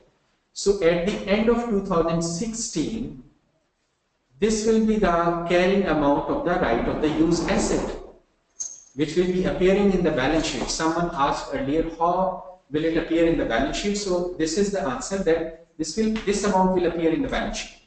And in 2017, similarly, because it is being depreciated on a straight line basis every year, the same depreciation, and we are reducing the carrying amount of the asset with the same depreciation. And at the end of 10th year, which is 2025, this is the nominal amount. This is just a rounding difference. So this asset will become zero after being depreciated over a period of 10 years using the straight line method. I hope this is quite straightforward. As we were depreciating the leased asset yesterday, the same way you will be depreciating the right of use asset using the depreciation policy of the company. Please, do we have any question? Because this is the stage where we can take frequent questions so that the calculation is clear. Should I go back and start asking some questions, or Okay, no problem with this. Okay. There was a question by Mohammed Bilal saying, I have a question regarding credit entry of cash. As 50,000 you will receive at the end of the term. Why are we accounting for it at the start of the year? No, that entry we made like for 2016. Mary is asking, is the right of use of assets classified under payments? I think you've explained that already. No, this is an asset. This is an asset, so this should be under the asset in the balance sheet. Alright, Rizwan Khan Afridi asking, I'm clear regarding discounting the amount, but actually we are paying the full amount, not netting with the discount factor. How would we charge the discount amount in accounts? Sorry, repeat again. He's saying, I'm clear regarding discounting the amount. Okay. But actually we are paying the full amount and not netting with discount factor. How would we charge the discount amount in accounts? No, please clarify your question. There's one. Yes, there is one. Please clarify your question. Be specific so that I could answer you. Okay. Sanam Jaz was saying, can you please revise the example? I've suggested to her that she should look at the recording. Muhammad Bakir is saying, further the amount of interest to be charged, principal amount, and what about bargain option? Could I suggest one thing? When participants break down their question into 2 or 3 parts, we don't get them together. I mean, we get one part at one stage, another part at another stage. It's very difficult to sort of collate all of them and ask the question. So please put your question in one attempt only. Okay, fine. Otherwise, it becomes a... I request participant, Mr. Harun is very right. So this will be beneficial for you as well. What happened when you write something and you move further and you write another question, and what happened meanwhile, sometimes that question is already answered, but because we don't know whether you are satisfied or you got the answer or not, so we start from right from your first question. So it is better, please take the latest question. So Yeah. this is one I'll try to ask all your question in one go. Don't break down your question into 2 or 3 parts. Deepak, for example, is asking, percentage is not fixed. Then he's asking, it is in range from 35% to 60%. Now, I forgot where the original question was. So that's 35 to 60%. I don't know. Deepak is saying certain percentage increase, but not sure how should we count lease right of use. Again, a broken down question. Anyway, I'll go on. I'll request once again to please ask your question in one go. Shahid Shoaib is asking, if payment to the current tenant i.e. rupees 1,50,000 was due after 1, will this 150,000 be included in lease liability or separate liability? No, this is not lease liability, this is a separate liability. Okay. This is a part of initial direct cost. Okay. Mary is asking, of the total 4.2 million right of use asset, only 0.65 million will form part of prepayments and will be amortized accordingly. Sorry, repeat. Of the total 4.2 M right of use asset, Okay. So only 0.65 M will form part of prepayments and will be amortized accordingly. No, it's not a part of prepayment. It's a part of right of use asset, not prepayment. See, see this. This is a part of right of use asset. This is not a part of prepayment. These two, this 200,000 basically represents, rather I would say, the net of these two figures represents the initial 200,000 initial direct cost, 50,000 lease incentive. So this will become part of the right of use asset. There is no prepayment. Even you see the general entry as well. So this has become the part of the right of the use asset. Okay. Qasim Iqbal is asking, can you please confirm as per IFRS 16, we have made one entry of right of use asset as debited, whereas per IAS 17, we make separate entry for lease assets and other entry for initial direct cost. The same question was asked yesterday. You can make the compound entry for ISA 17 as well. That's not a problem. Why I separated yesterday, just to make you understand. Muhammad Hassan is asking, what if the option was exercised? In that case, would we be using 550,000 rupees and rest would be the same? Option exercise mean there is no option was option. exercised. But there is no bargain purchase option. Okay. Option of second lease term is exercised. Yeah. We will be discussing it in a while. Alright, Saman Hussain is asking, no bargain option, it means? In this question, there is no bargain purchase option. Okay, Zunair Aziz is asking, I'm not getting what actually right of use is and its purpose. That's a very basic question. What's the name of this gentleman? Zunair Aziz. I think Zunair has joined in late. Okay, Zunair, if you just recall ISA 17, on initial recognition, you used to do this entry, leased asset or property, plant and equipment, and credit lease obligation. You used to do this entry with an amount which is lower of fair value of the asset and the present value of the minimum lease value. Only this standard replaced this lease asset with right of use asset. Now this standard, instead of recognizing asset itself, it recognizes right of use asset. I think I answered it earlier as well. Okay. Muhammad Bakir is asking, what about property holding done by companies to prevent it from being leased to competitors? I mean, say the property is being acquired by company A on lease, so that company B can't take it, but the asset is not being used further, nor for its routine activities for further sublet. So this is a very specific question. Yeah, so not very common. So otherwise, this will become complicated. Yeah. Muhammad Atta, maybe you could ask him. You can send me an email detailing your specific situation, so I'll be happy to answer. Muhammad Atta is saying, please explain how we can record the right of use asset at fair value. At fair value, I have not mentioned anything. I have not mentioned fair value. I mentioned that right of use asset will constitute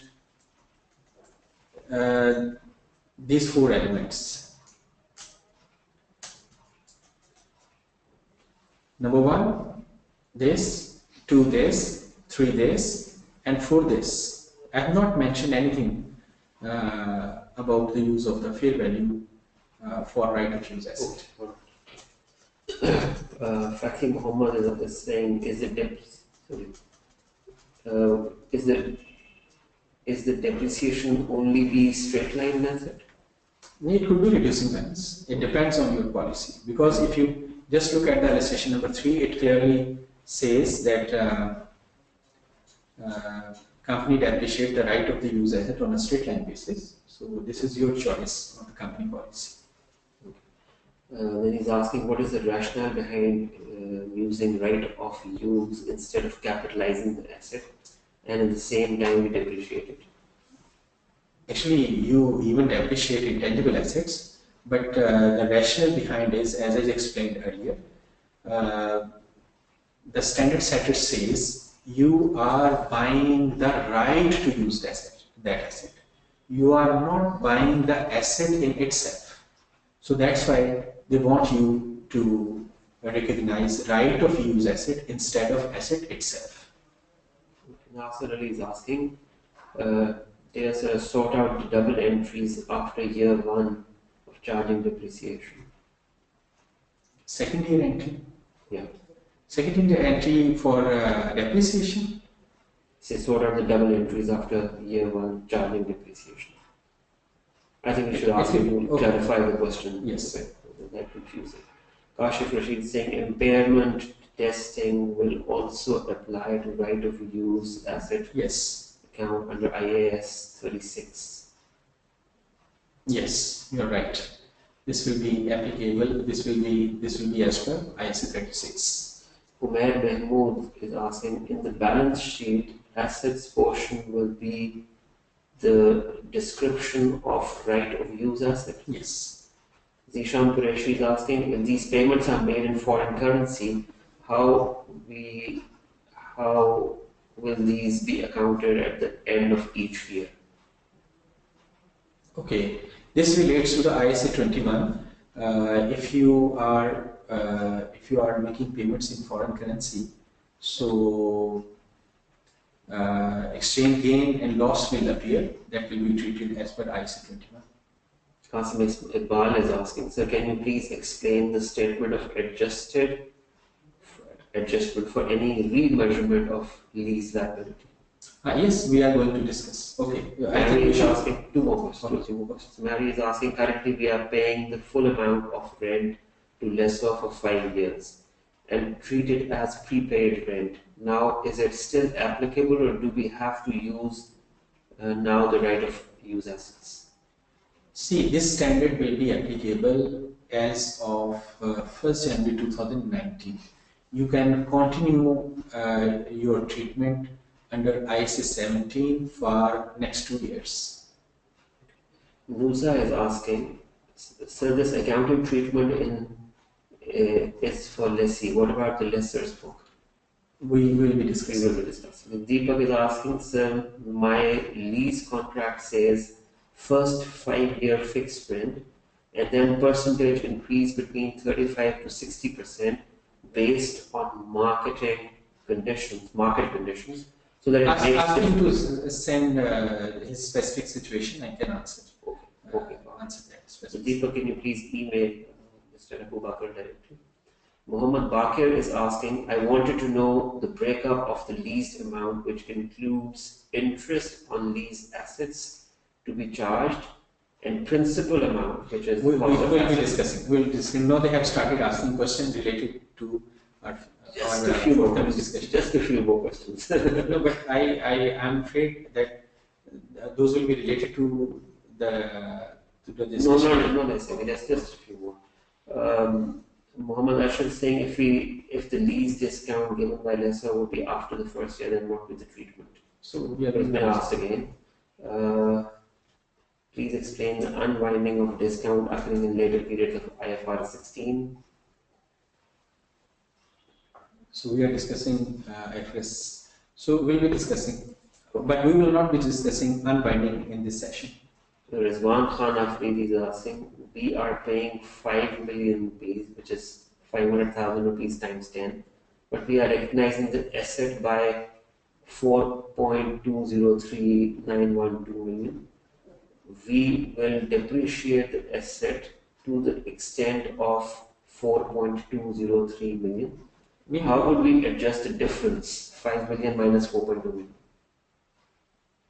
million. Are we paying 5 million?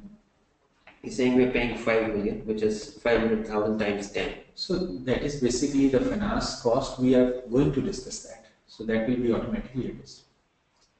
Okay, alright. That's all right. Okay, thank you. Okay, so this was related to the right of the use asset. So now let's see what happened subsequently to the lease liability. Lease liability, see, this is our schedule. In 2016, we have 3,553,912 at the end of 2016. So this is the finance cost at the rate of 5%. 5% of this. We have prepared the same schedule for lease liability as we did for IAS 17. Opening balances and then finance cost, and this is the closing balance. Again, this is the opening balance for 2017. This is the lease payment right at the start of 2017, and again this amount was outstanding for the whole year, and when we applied 5% to this amount, so this made it 161,580. So this is our liability at the end of 2017. Again, this is the opening liability for 2018, and right at the start of the 2018 we paid 500,000. So this reduced our liability, but this liability was outstanding throughout 2018. So this schedule is the same as we did for lease liability under IAS 17. So this way, 2016, 17, 18, 19, 2020, 2021, 2022, 2023, 2024, 2025. So this is the lease schedule. So this is the lease liability, and we will prepare this schedule, and accordingly we will disclose this lease liability in the balance sheet. Okay, let's move further. So this was, we have not ended our discussion so far as the subsequent measurement is concerned. What we learned, because we were interrupted with the question answer session, so just let me briefly remind you that we have discussed two things. Right of use asset will be remeasured using cost model. This means you are just depreciating that right of use asset using the depreciation policy of the company. And over what period? The principle will remain the same as we learned in IAS 17, that if it is reasonably certain that ownership will be transferred at the end of the lease term, the right of use asset will be depreciated over the useful life, otherwise on the shorter of useful life and the lease term. This was the one thing which we concluded.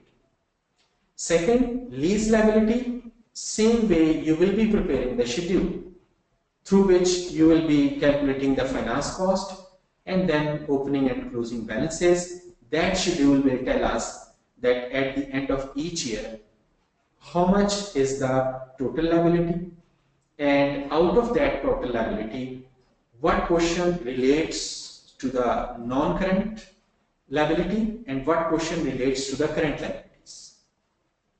So that is the same. Okay. We will continue with this situation.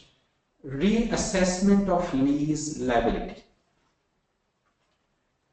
The lease liability is subsequently remeasured to reflect changes in the lease liability,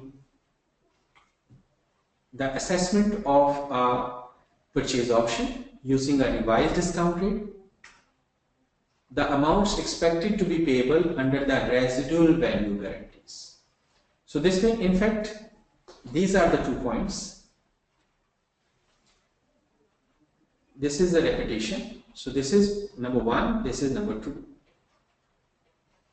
That's lease liability can be subsequently remeasured.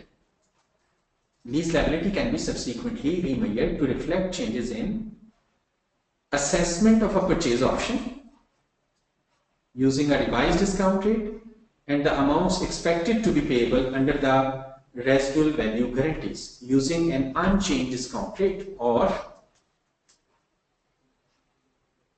lease modification. A lessee shall account for a lease modification as a separate lease if both the modification increases the scope of the lease by adding the right to use one or more underlying assets, and the consideration for the lease increases by an amount commensurate with the standalone price for the increase in scope, and any appropriate adjustment to the standalone price to reflect the circumstances of the particular contract. If these 2 conditions are met, then that modification will be treated as separate lease. But if any of these 2 conditions is not being met, then that lease will not be treated as a separate lease, but that will be treated as a modification to the existing lease. So let me illustrate it with the help of this illustration. Okay, we go to the illustration number 14. Illustration number 14. See, illustration number 14, same information as given in the last 2 illustrations, in illustration number 12 and illustration number 13 we just discussed.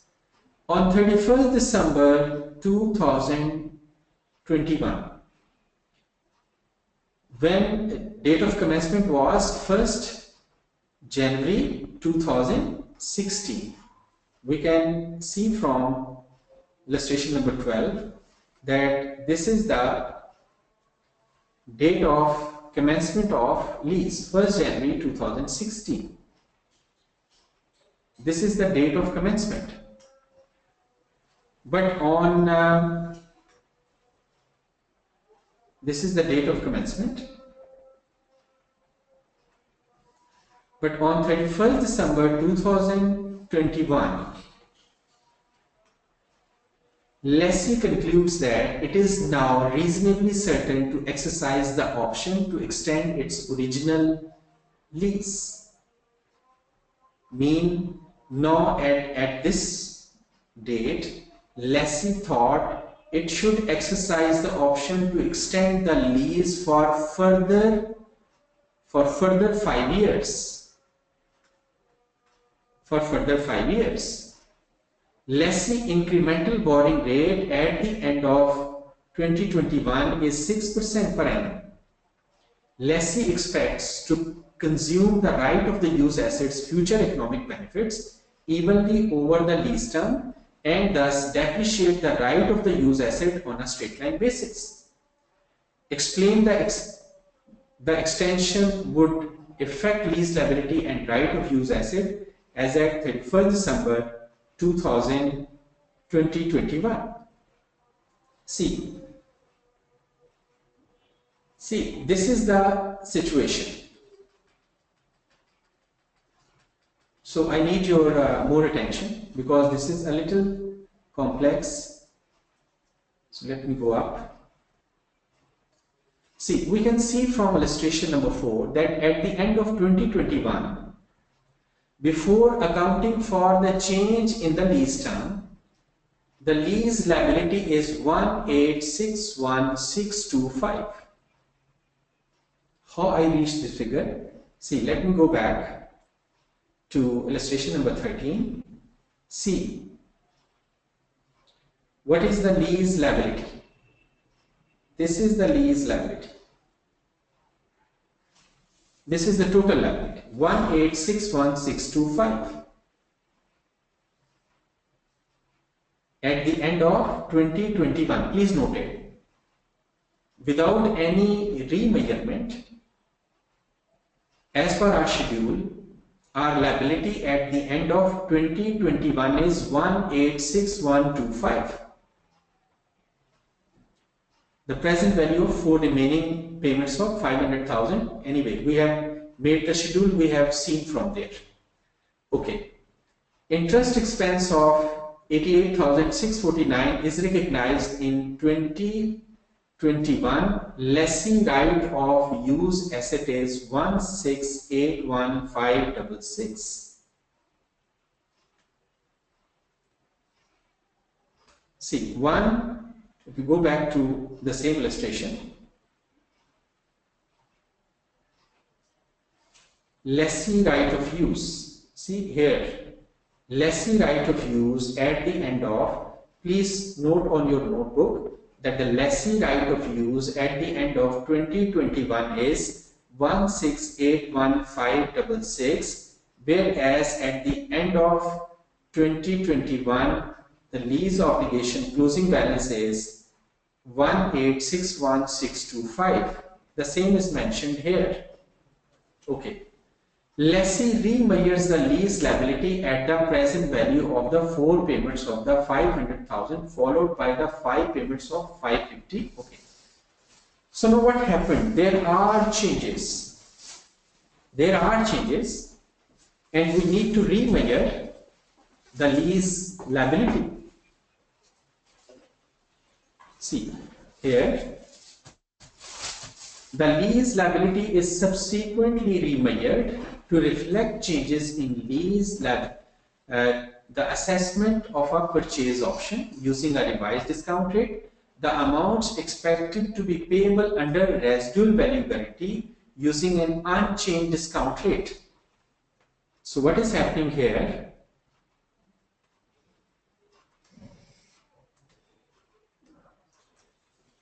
Okay, what is happening here? Here we can see that there is a revision that during 31st December 2021, lessee concludes that it is now reasonably certain to exercise the option to extend its original lease. So there is a change. So what will be our lease liability? How lease liability will be affected? We will calculate from the end of 2021 our lease liability again, keeping in view the revised term. Now what are the revised term? We will keep on paying this 500,000 for the remaining 4 years of initial period. Thereafter, for the second lease term, we will be paying 550,000, but the discount rate has changed to 6%. We will use this revised exchange rate. By applying this discount rate to these lease payments,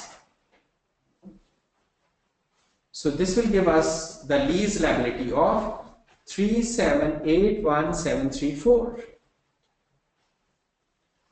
See, what was our liability? Our liability was 1861625. As I asked you to note it, this was our liability. As a result of exercising of this option, the lease liability has increased to this amount. The difference between these two figures is 1920109, and we will pass this entry to record this difference. Lease liability credit with this difference and right of use asset debit. See here, the lessee is exercising an option. Lessee is exercising an option, and as a result, he is extending the lease period. So here, what will you do? you will recalculate the lease liability keeping in view the revised terms and condition. What are the revised terms and condition?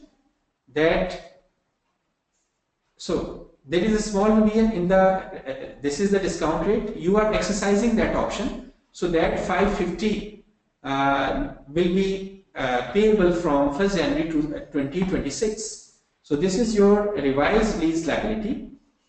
So this was the liability. Now this is the liability as a result of your decision about extending the lease term. So the for the difference you will pass this double entry. Following the remeasurement, the carrying amount of the lessee's right of use asset is 3601675. As I asked you to note that this was our right of use asset before this decision. As a result of this decision to extend the lease term, this amount was added because as a result of this entry. So your right of use asset at the end of 2021 or at the start of 2022 is 3601675. From the beginning of year 2022, lessee calculates the interest expense on the lease liability at the revised discount rate of 6%. Now 5% is no longer relevant. The right of use asset and the lease liability from year 2022 to year 2030 are as follows. Right of use asset will be depreciated over the remaining period of 9 years. Depreciation per year will be 400,186 per year. How we calculated? We just divided this amount with 9 years. And then what happened to the lease liability? The same way, this will become the opening balance of the lease liability. Same way, you are paying 500,000 at the advance of 2022, and this reduced your opening liability, and this liability was outstanding for the whole year, and you calculated the finance cost by using the revised interest rate by applying 6% to this value, and this will give you the liability at the end of the period. The same way you will prepare the schedule by incorporating the revised information. We can take the question because I have discussed a number of calculations, so if there is any question we can take. There are a couple of questions only. I don't think we should. Fatih is asking, is the schedule of the lease liability similar to the concept of amortization? Yes, it is similar to the concept of amortization. Nasser Ali is saying to account for these changes of lease extension, it will also require retrospective effect? No, that will not require retrospective effect. As you can see that we have just taken into account how this will affect our future rentals and future information, and we incorporated future related information for the calculation of this revised lease liability. Okay. Muhammad Atta, so Ahmed Atta is asking, please elaborate whether IFRS 16 also considers the same condition that we see in IAS 17. I think this was discussed already. Yes. Deepak is asking, can you have your email address? Yes, my email address is, and yeah, you should write it there.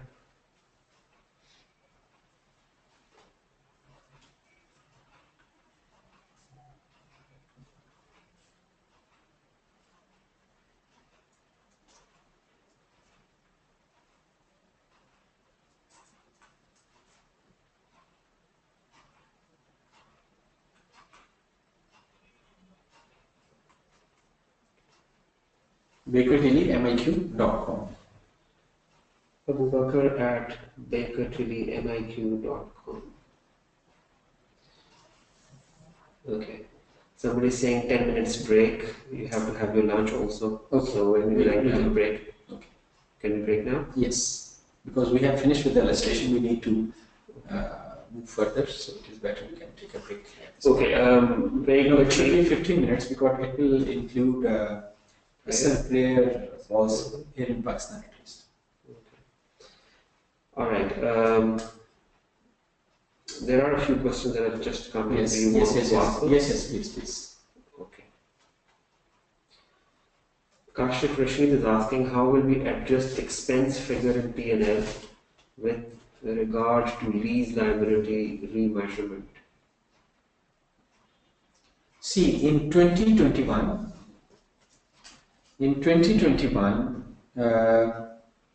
if I go back to 13, in 2021, this will be your profit and loss finance cost. Because this remeasurement took place at the end of this year. So, any effect related to profit and loss account will be applicable from 2022, and that will be 196904 in accordance with the new terms. Okay, next. Okay, Fatih is asking if the purchase option is in the contract, we will use right of use or PPE. If the purchase option is in the contract, Always use right of use, even if there is a bargain purchase option. Now this is required. okay. Maz is saying, will the presenter be comfortable to use both English and Urdu as a video presentation for this? I'm afraid we have to stick to English because the webinar is being broadcasted across the region and there are people who do not understand Urdu. Khurram Salim is asking, disclosure of such a change is governed by IAS 8 or IFRS 16. Also in this chain, is this a change in estimate? This is Khurram Salim. No, this is a remeasurement as a result of the scene of the lessons. So remeasurement is a change in policy. So the principle for change in policy is that if the relevant standard gives any guidance, then apply that guidance. Otherwise, you should follow IAS 8. So here, this standard is giving you the guidance that do the calculation like this and then pass this entry and then make these adjustments. Taha Siddiqui is saying hi. So hi Taha.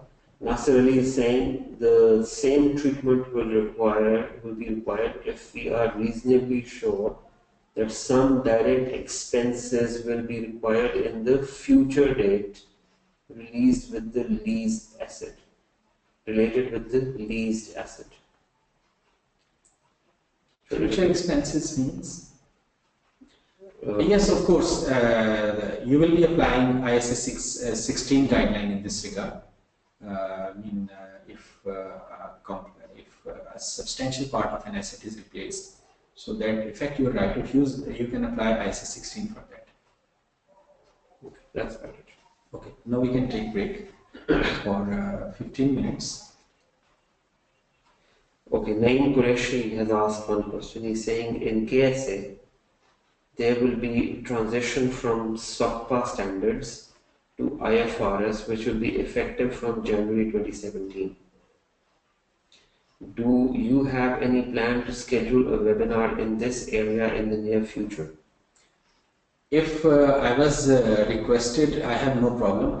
Because we need a comprehensive webinar in this area, but it depends on the ACCA management. But these type of things are better learned by face-to-face lectures. It is difficult to make audience understand through this medium. Yes, it is difficult, especially when there is a change. People need to ask more questions, and we need to discuss various aspects of that issue. So, if ACCA will ask me, of course, I will plan for that. Alright. Fateh Mohammed is asking, I understand that if the right of purchase is utilized, the asset will be dealt with IAS 16 starting from the date of purchase. Is that correct? Yes, you're right. Ali Usama is asking, can you please explain how the revision is a change in policy? See, here you are, no, sorry. Let me correct it. Because he was asking about the change in policy. I think I wrongly answered that question. Sorry for that.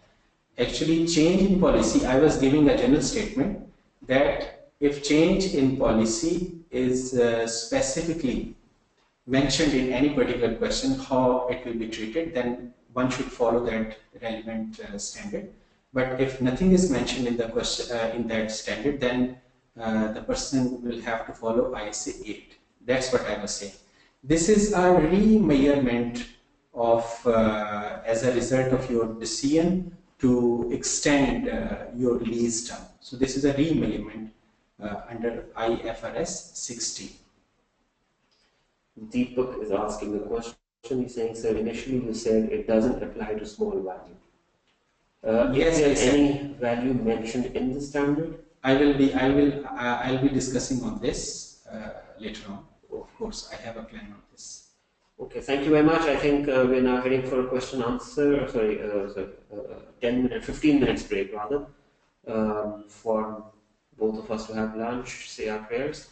So we meet back in exactly 15 minutes. The time by our watch is 10 to 4.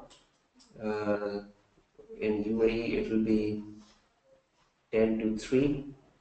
So we'll meet exactly in about 15 minutes, which means 5 past 4. Thank you very much.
Okay, there should be a poll question on your screen.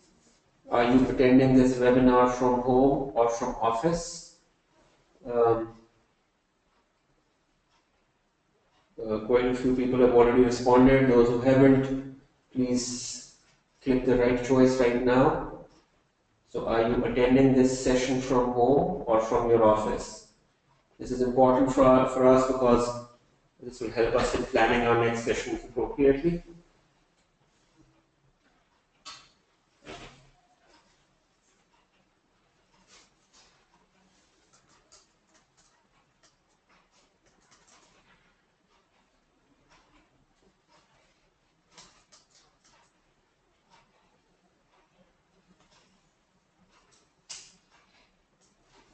Thank you, Amin. Saturday is what we normally have in mind.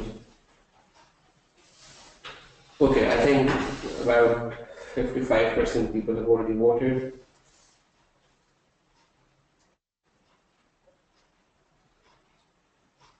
I'll just share the results with you in a second. And before we proceed further, let me ask you another question.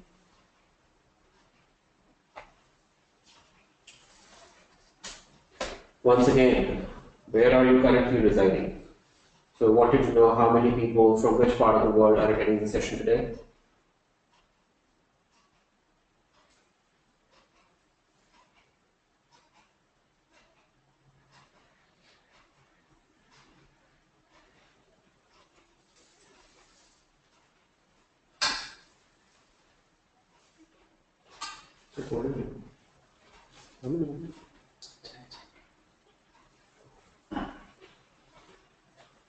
So where are you currently residing? So it's the right option.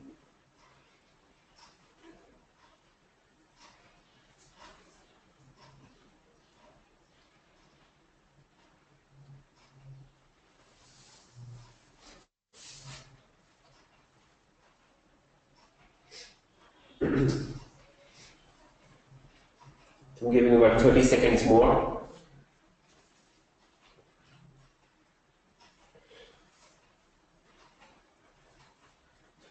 About 52% people have responded so far. It's important for us to know where is our majorly our audience sitting so that we can plan accordingly.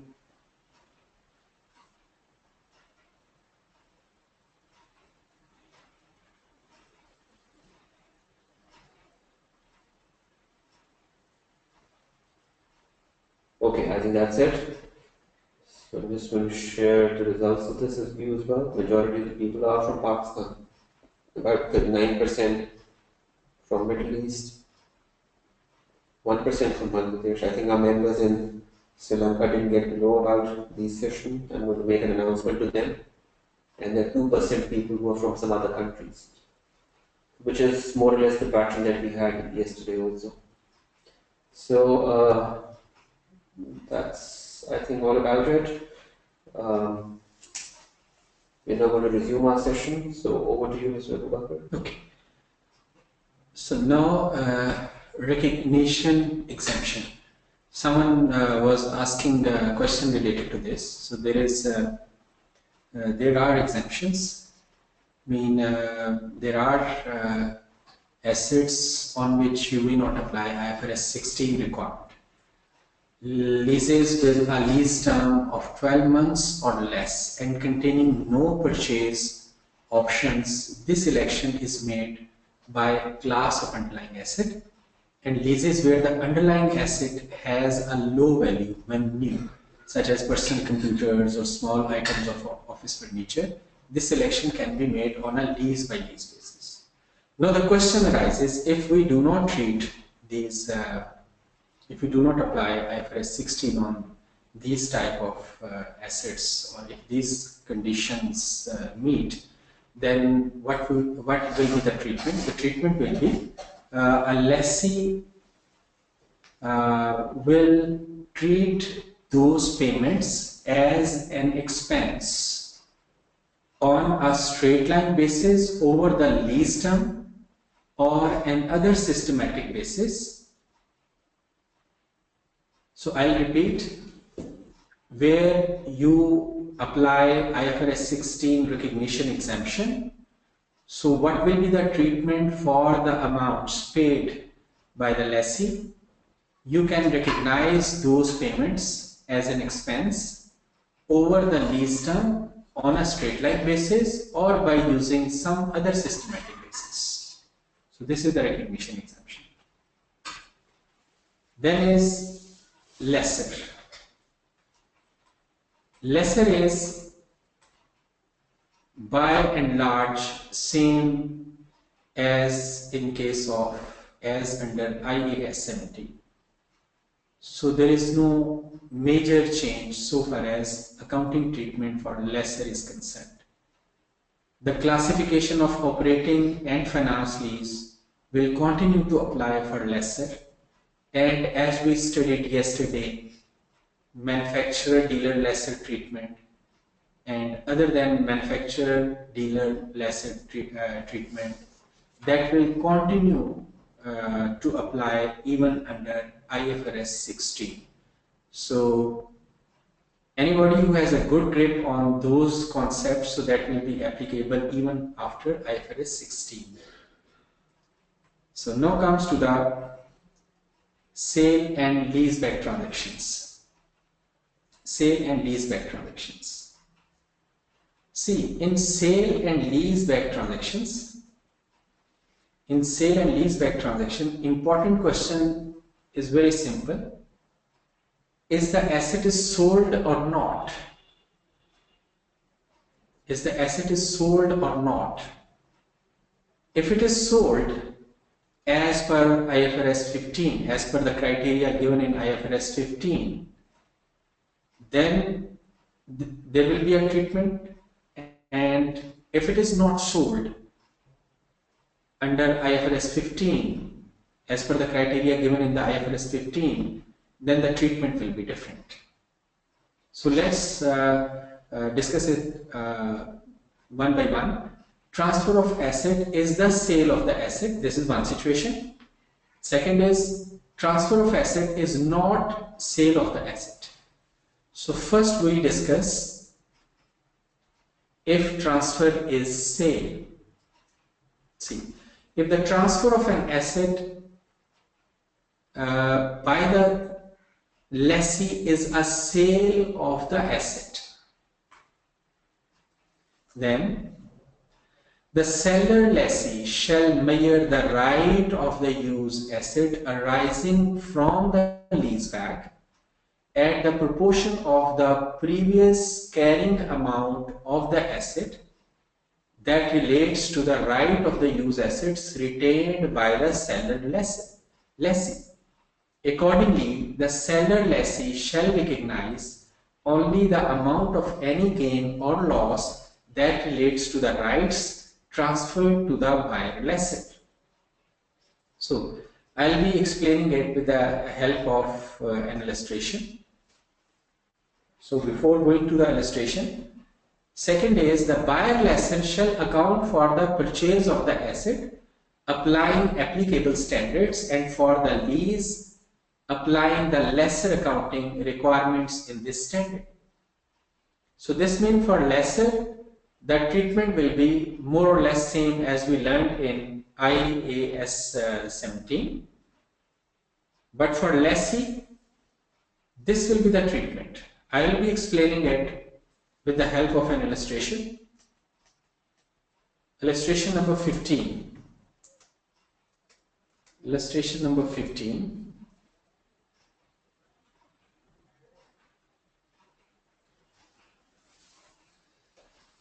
See, if the transfer of an asset is sale, then the lessee accounting can be explained by the following illustration. A Limited has an asset whose carrying amount is 1 million and fair value is 1.8 million.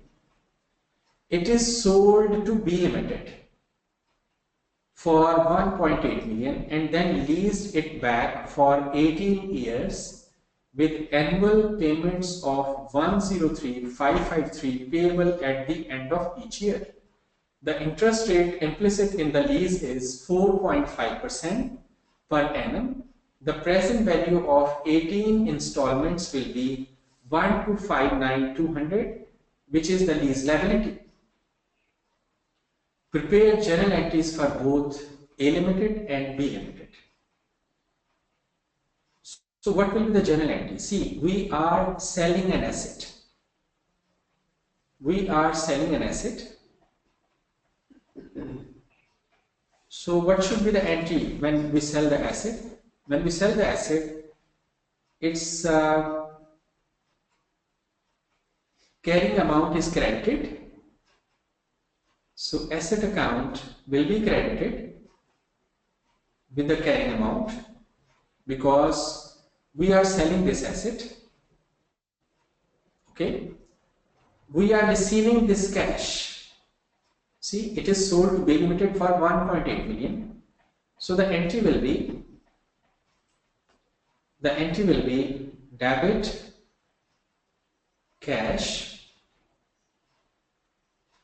cash or bank 1.8 million. 1.8 million.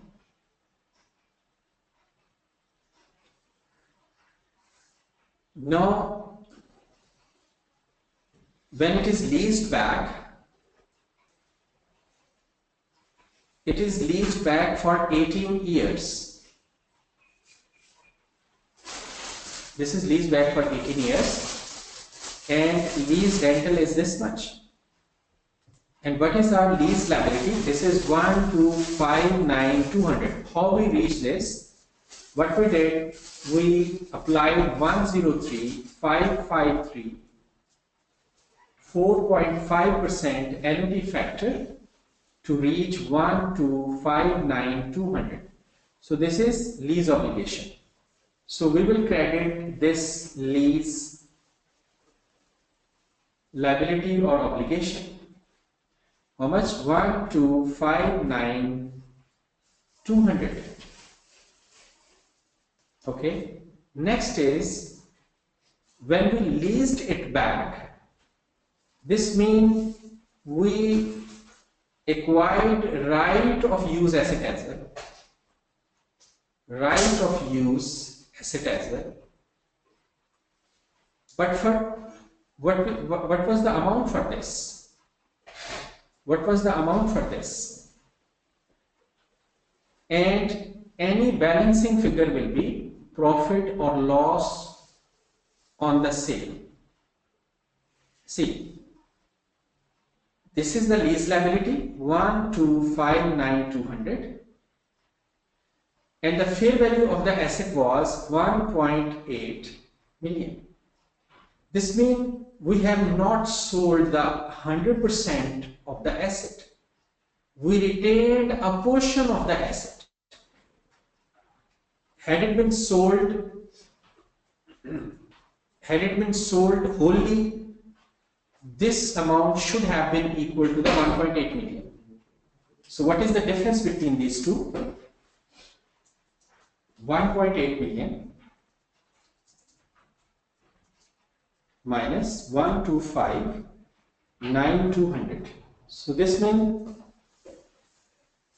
540,800 out of 1.8 million was not, rather I should say was sold. Why? Because out of 1.8 million, this is leased back. So in substance, this portion is not sold. The difference between these two amounts means 540,800 was sold. So this is the sale price. So what was the carrying amount of this portion? What was the carrying amount of this portion? So that can be calculated by looking at the percentage of the portion sold and the total fair value. This will become approximately 69 point something %. So this means approximately 30% was not sold, and that 30% of 1 million.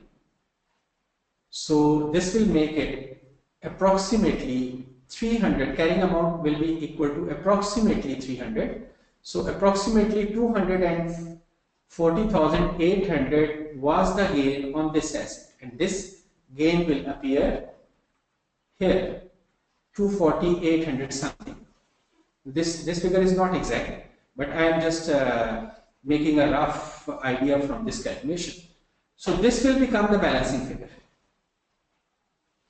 I'll repeat it with the help of the typed material, because I understand that this is something which is which was not learned in, under ISA 17, because when we discussed the lessee accounting, we changed the term of lease asset to the right of use, but so far as the working of the right of use asset was concerned, in certain parts it was the same as we learned in under ISA 17. But here there are certain changes. See.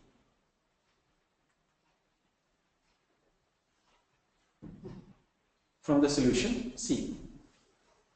This is the cash which we received. So this will be debited. This is the asset de-recognized, because when we applied IFRS 15, we found that this asset was sold. Okay? But a part is retained. So that part is being recognized in the shape of right of use asset. This was the lease liability we assumed as a result of this transaction. Now we will calculate this gain. See, our asset was 1.8 million. We sold 1,259,200 out of 1.8 million. Unsold portion value will be, as we calculated just now,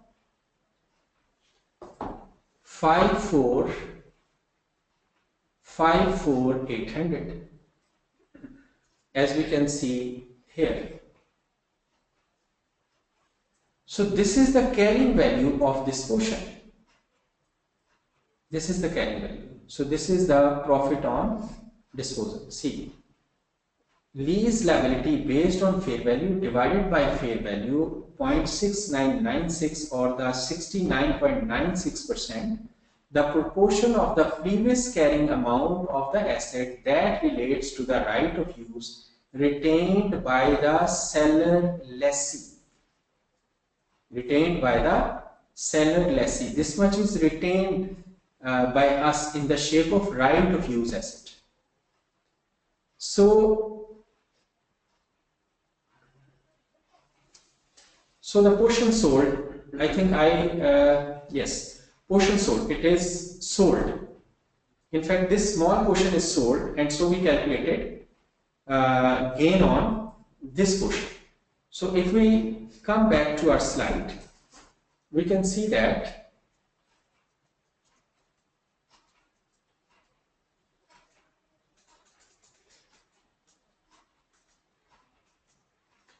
the seller lessor shall measure the right of the use asset arising from the lease back at the proportion of the previous carrying amount of the asset that relates to the right of use retained. See here, lease liability based on fair value divided by fair value into carrying amount. So this will give us this figure. Lease liability based on fair value divided by fair value. Lease liability based on fair value divided by fair value into 100,000. So this will give us 699,556. This is the right of use retained. 699,556. 699,556. Proportion of the previous carrying amount retained.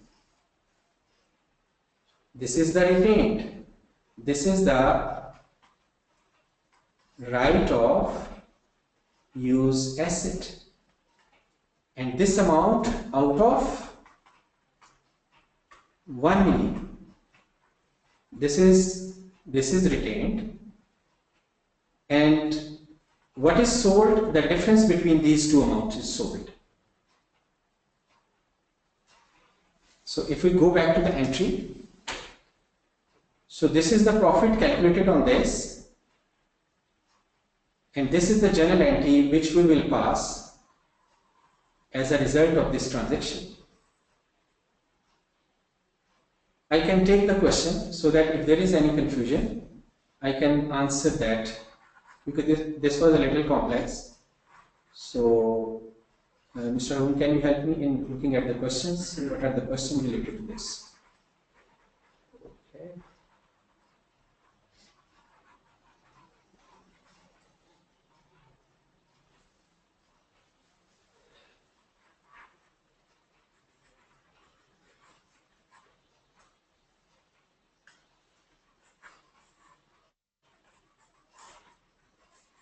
Okay, what are the questions?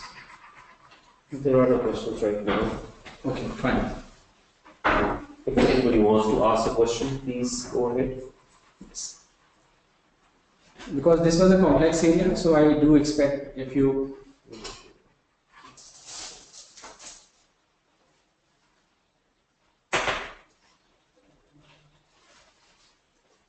okay, so we move further.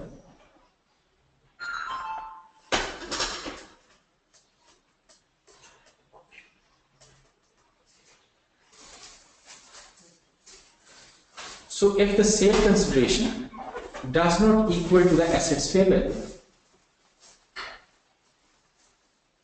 if the fair value of the sale consideration does not equal the asset's fair value, or if the lease payments are not market rates, the sale proceeds are adjusted to fair value, either by accounting for prepayments or by additional financing. There's a question by Muhammad Mansoor. Yes, please, saying, Mansoor. please explain the calculation of 669 debit figure. Okay. Okay, Mansoor, I'll repeat, because I myself was feeling that this is a complex calculation. So, with the help of the question, I can explain it again. Anyway, you're welcome. See,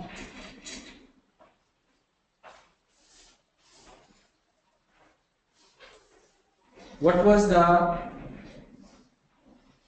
carrying value of our asset? This was the carrying value of our asset. Now we need to decide how much is retained from this value and how much is sold. How much is sold? How much is sold and how much is retained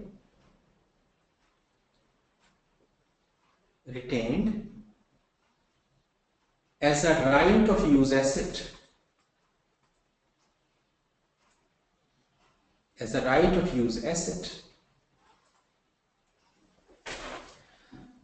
Okay, we can calculate sold, and then the difference between these two figures will become retained, or we can calculate retained, then the difference between this 1 million and the portion retained will become the portion sold. So I'll be explaining both ways. For example, I want to calculate the portion sold. Okay, what was the value? What was the fair value? This was the fair value of the asset. This was the fair value of the asset. And out of this fair value, I sold 1259 200, 1259 200, because this is equal to the lease liability. So I sold, in fact, out of this value, I sold this much of the asset. Sorry, retained this much of the asset. Now, what is the percentage? What is the percentage I sold? So this will give me 69.96%. So this means I retained 69.96% of this value. So this is the right of the use asset, 6996, or if we multiply it with 699 or so this will become roughly approximately equal to this amount. There may be a rounding difference, and the difference between these two amounts, is 6996. If I take it 300,400. So on this we will calculate gain or loss, and on this amount we shall debit it, and this is the gain or loss. Mr. Mansoor, are you clear?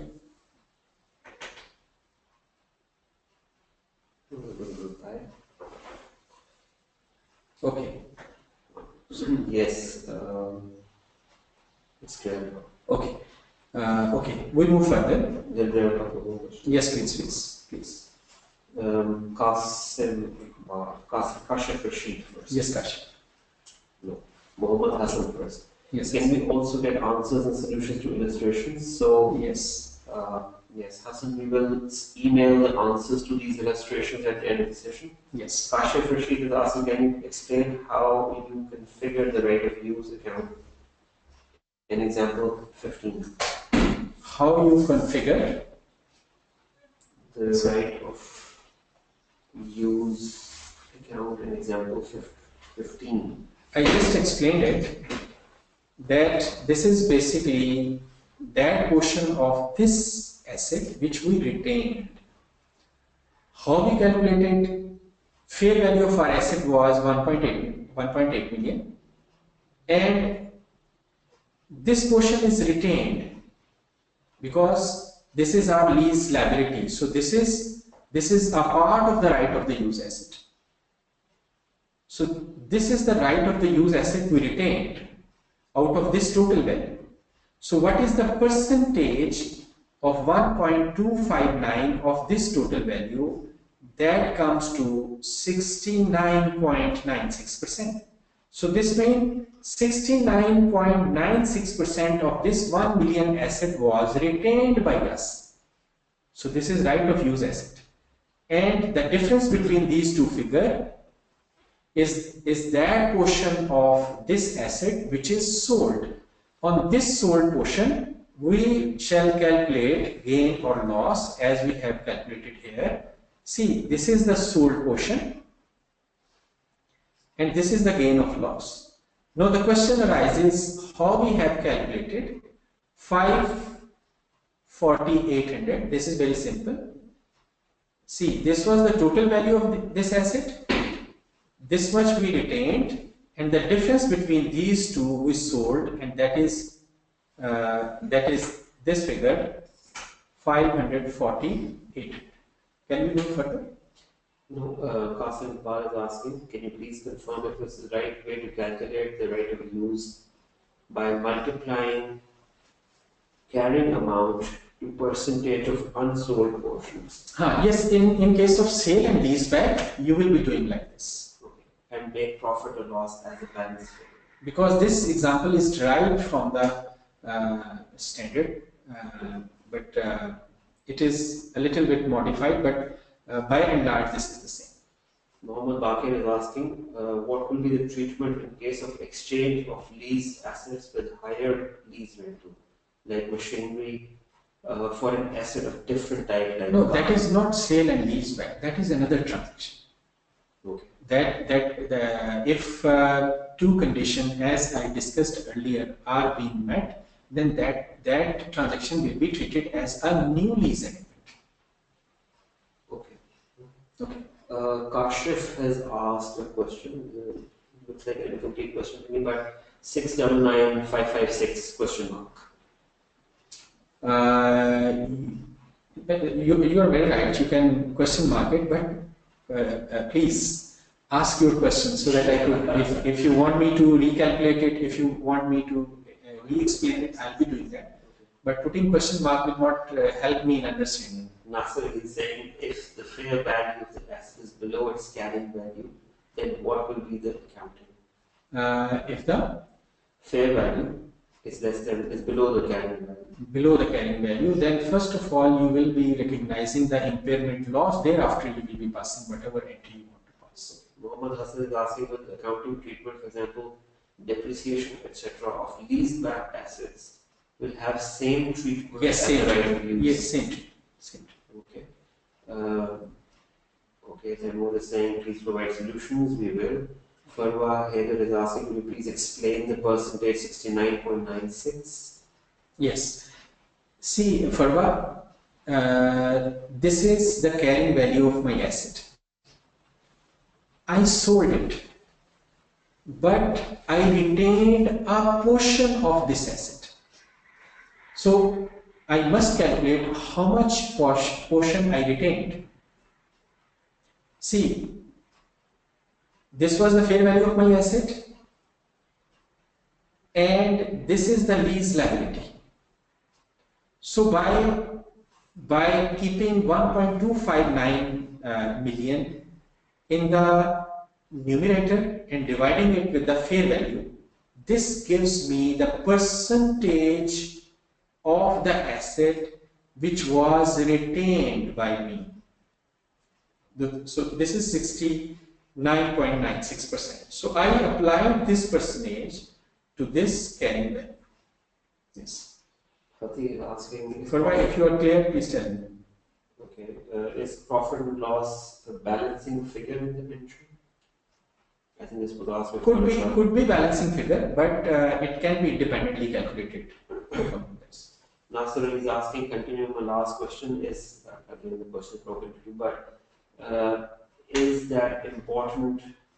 Sorry, is that impairment loss will be as per normal accounting? Yes. Impairment loss will be treated as per ISA 36, then you will apply this standard. Yeah, and will have no impact on sale and lease back transactions. Yes, that will be treated normally, and thereafter you will apply this account. That's it. Farwa says yes, it's true. Okay, thank you. Okay, next move. Okay. If the sale consideration is not equal to the asset's fair value, if the sale consideration is not equal to the asset's fair value, so it will be either higher than the fair value or lower than the fair value. We will discuss both cases with the help of illustrations. Illustration number 16. So we go to the illustration number 16. Illustration number 16.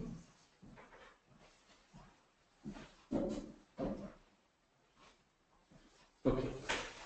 A Limited has an asset. A Limited has an asset with a carrying amount 1 million, fair value 1.8 million.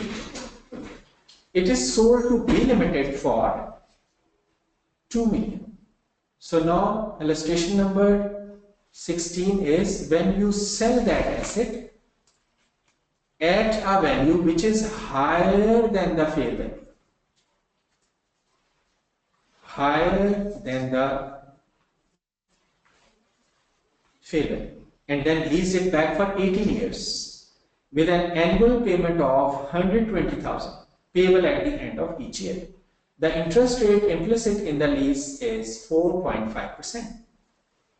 The present value of the 18 installments will be I have calculated it for you. Otherwise, all of you know that this is very simple to calculate, that 120,000 apply 18 years annuity factor at the rate of 4.5%, you will get this amount. See, out of this amount, 1,459,200, 200,000 relates to the additional financing, because asset worth was 1.8 million, but you paid 2 million. So this means you paid 2 million more than its fair value. So this will be treated as that you have provided, your lessor has provided you additional financing. Your lessor has provided you additional financing, that is 200,000. So 1.259 will be your lease liability, and this 200,000 will be your additional liability. If we come back to our slide, we can see that this is the case. I read it again. If the fair value of the asset of the sale consideration does not equal the asset's fair value, sale consideration was 2 million, fair value was 1.8 million. So both are not equal. So this means lessor provided 200,000 as additional financing. So what will be the entry? See, as we discussed in the last, see, this is the cash we received, this will be debited, very simple. This is the carrying amount of the asset which we want to derecognize. So this is the financial liability which has got two parts, lease liability, or you can make two separate lines. Here it is included in the same line, and then additional financing. Again, gain is calculated as we did in the last illustration, because again here the carrying value is this much, and we need to calculate two things: the portion sold, the portion retained in the shape of right of use asset.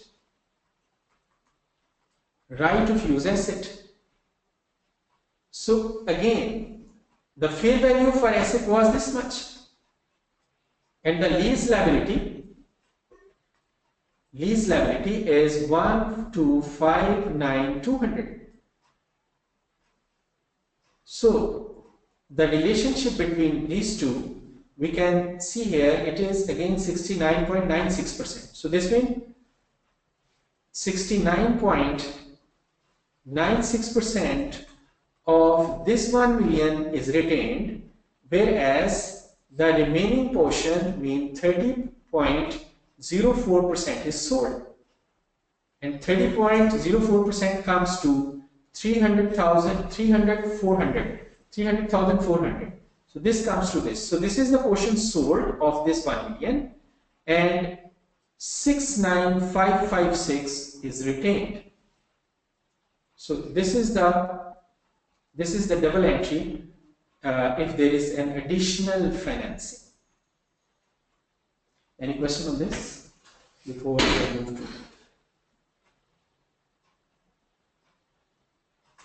to? Okay.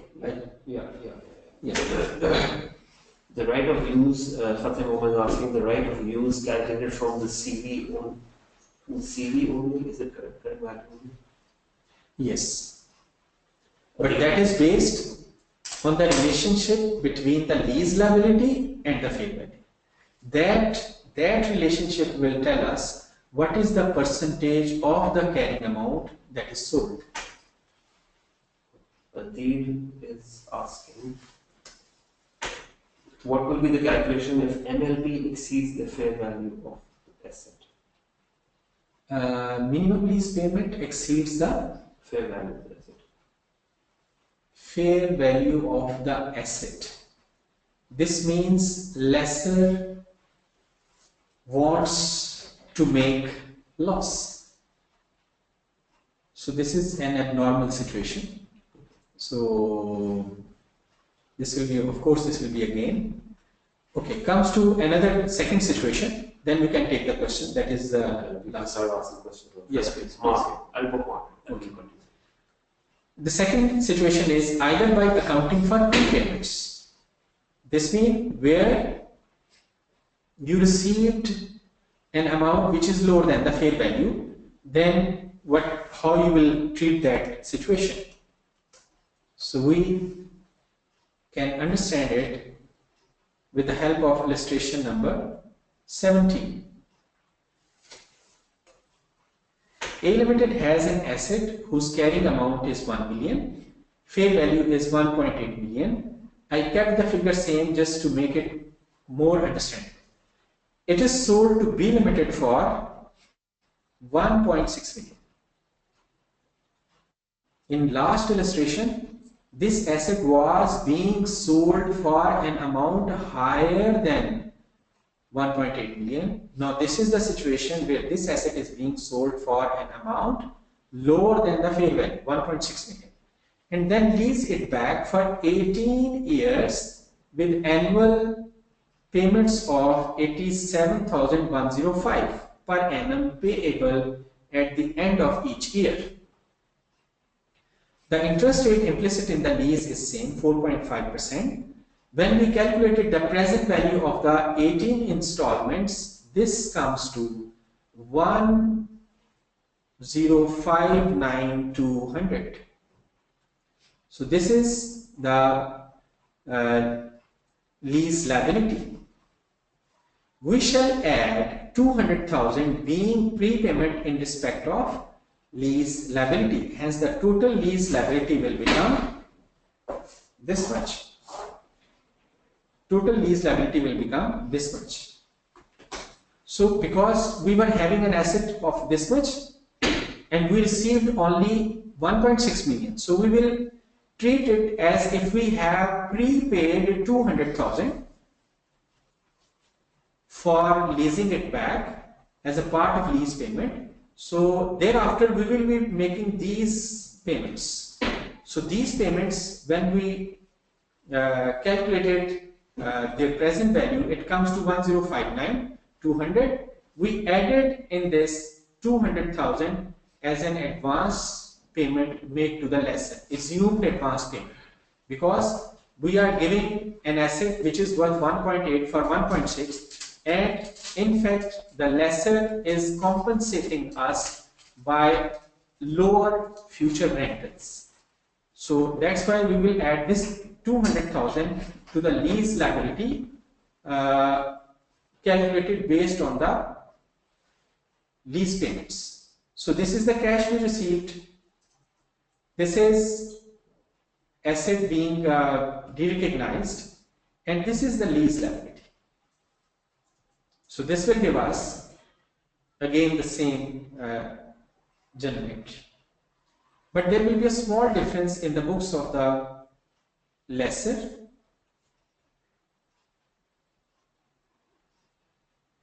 Lessor will record this asset at its fair value, and he has paid cash for this, and this will be the deferred lease income will be recorded like this, and this 200,000 will be released over the lease term.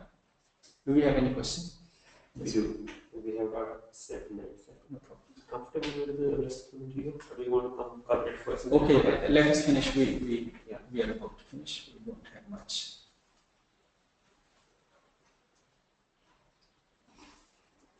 Okay. If the transfer is not a sale, if the transfer of an asset by the seller lessee does not satisfy the requirements of IFRS 15 to be accounted for as a sale of the asset, the seller lessee shall continue to recognize the transferred asset and shall recognize a financial liability equal to the transfer proceeds. It shall account for the financial liability applying IFRS 9. If the buyer lessor shall not recognize the transferred asset and shall recognize a financial asset equal to the transferred proceeds. It shall account for the financial asset by applying IFRS 9. Effective date and transition. An entity shall apply IFRS 16 for annual reporting periods beginning on or after 1st January 2019. Earlier application is permitted if IFRS 15 revenue from contracts with customer has also been applied. So this means its early adoption is conditional and is based on the adoption of IFRS 15. As a practical expedient, an entity is not required to reassess whether a contract is or contains a lease at the date of initial application.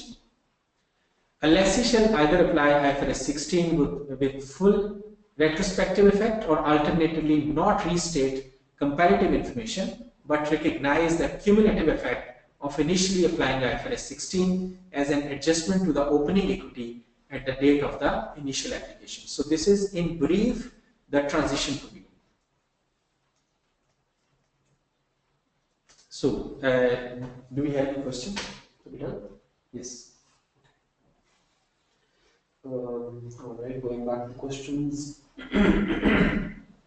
I think we're good if you make an announcement. If there are any questions, please type in now. And please, if you have any question, we have a few minutes left. So I can answer those questions. But if anybody has a specific question, that can be emailed to me directly. I wrote my email earlier. So I mean, if you have any specific, because especially those people who are working in such companies where a significant portion of their financing is involving operating leases. So this standard is very important for them. So they can write me their specific situation. I can answer their question with reference to their specific situations. Okay, Pinuja has asked, will the March solution by Mr. Abu Bakr be sent to us? Yes. March.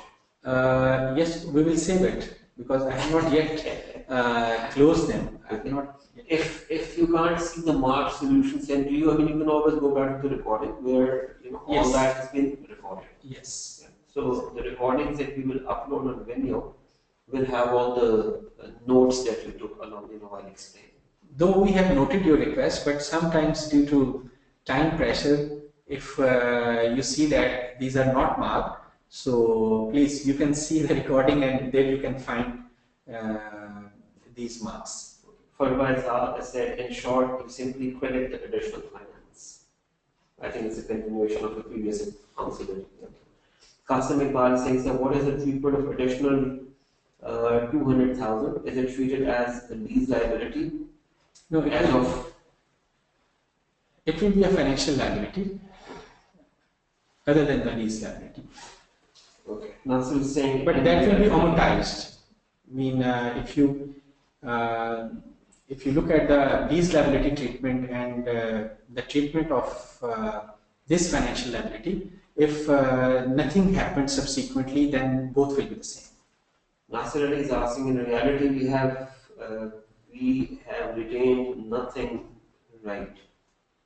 We have completely sold out the asset and then lease it back. Why not we consider it as two separate transactions? Why we go for such complex accounting?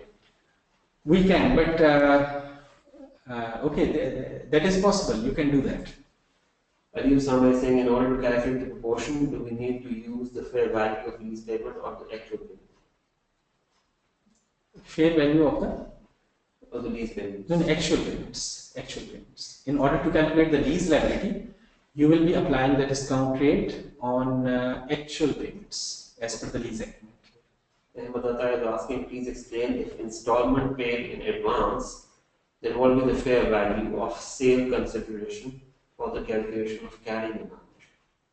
Sorry, repeat it.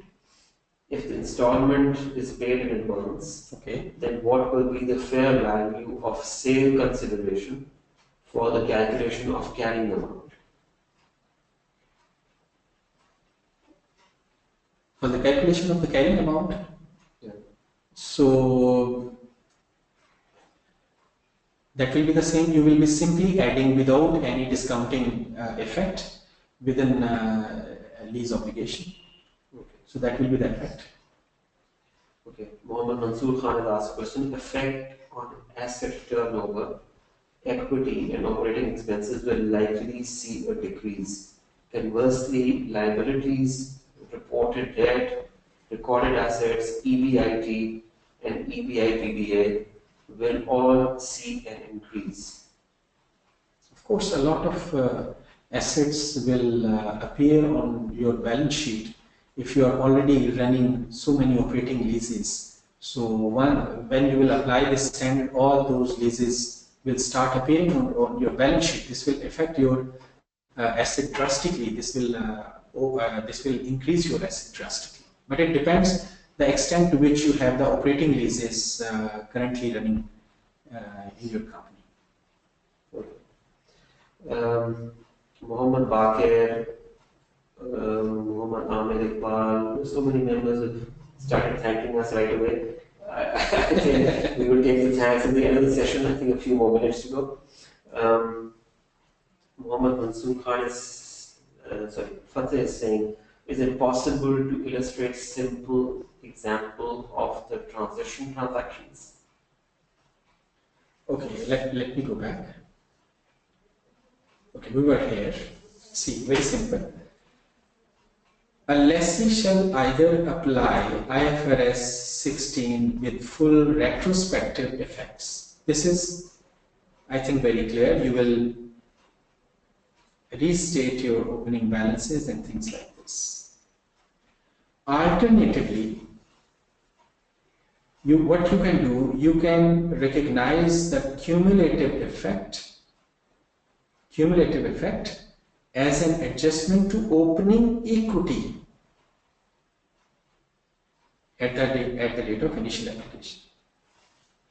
Retrospective effect means as if the standard was applicable right from the leasing transactions. So sometimes it is cumbersome and it is very difficult to go back and see all the effects in the previous year. So standard has given you an alternative option: calculate the cumulative effect and adjust it in the opening equity. So it is very simple solution. Alright, the next one is Mohammed Mansoor Khan. What are the transition options? Retrospective or cumulative catch-up? I just explained. Okay, Muhammad Atta is asking, please explain if installment paid in advance, then what will be the fair value of sale consideration for the calculation of any? Simply add, after calculation of lease liability, simply add that in order to calculate your retained portion. Okay. Monica has asked, sir, can you please give me an example of transfer, not a sale? Transfer it is not a sale. Okay. Transfer is not a sale. Okay. If transfer is not a sale, see. So this means you will continue to recognize your transferred asset because it is not sale. This is your asset, even if it is transferred. You will continue recognizing that asset. And what about the proceed which you received? So that proceeds will be treated as financial liability on which IFRS 9 will be applied. Similarly, for a lessor to whom you have transferred the asset, he will not recognize the transferred asset, and the money he paid will be treated as financial asset under IFRS 9. Okay. Muhammad Ahmed Iqbal is saying, thank you very much. Mr. Harun, still enjoy the annual leaves. I took my annual leaves for the first time after 5 years. And then but I'm all charged. Thank you very much. Maria Iqbal, can you explain advance payment to the lessor? Advance payment to the lessor. Okay. Maria, see, if I understood the underlying confusion of your question, that when we calculate retained portion and sold portion, here we need lease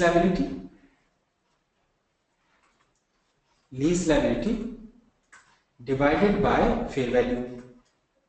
And you are confused with, like, if there is an advance payment, so simply add as advance payment for the calculation of the percentage retained.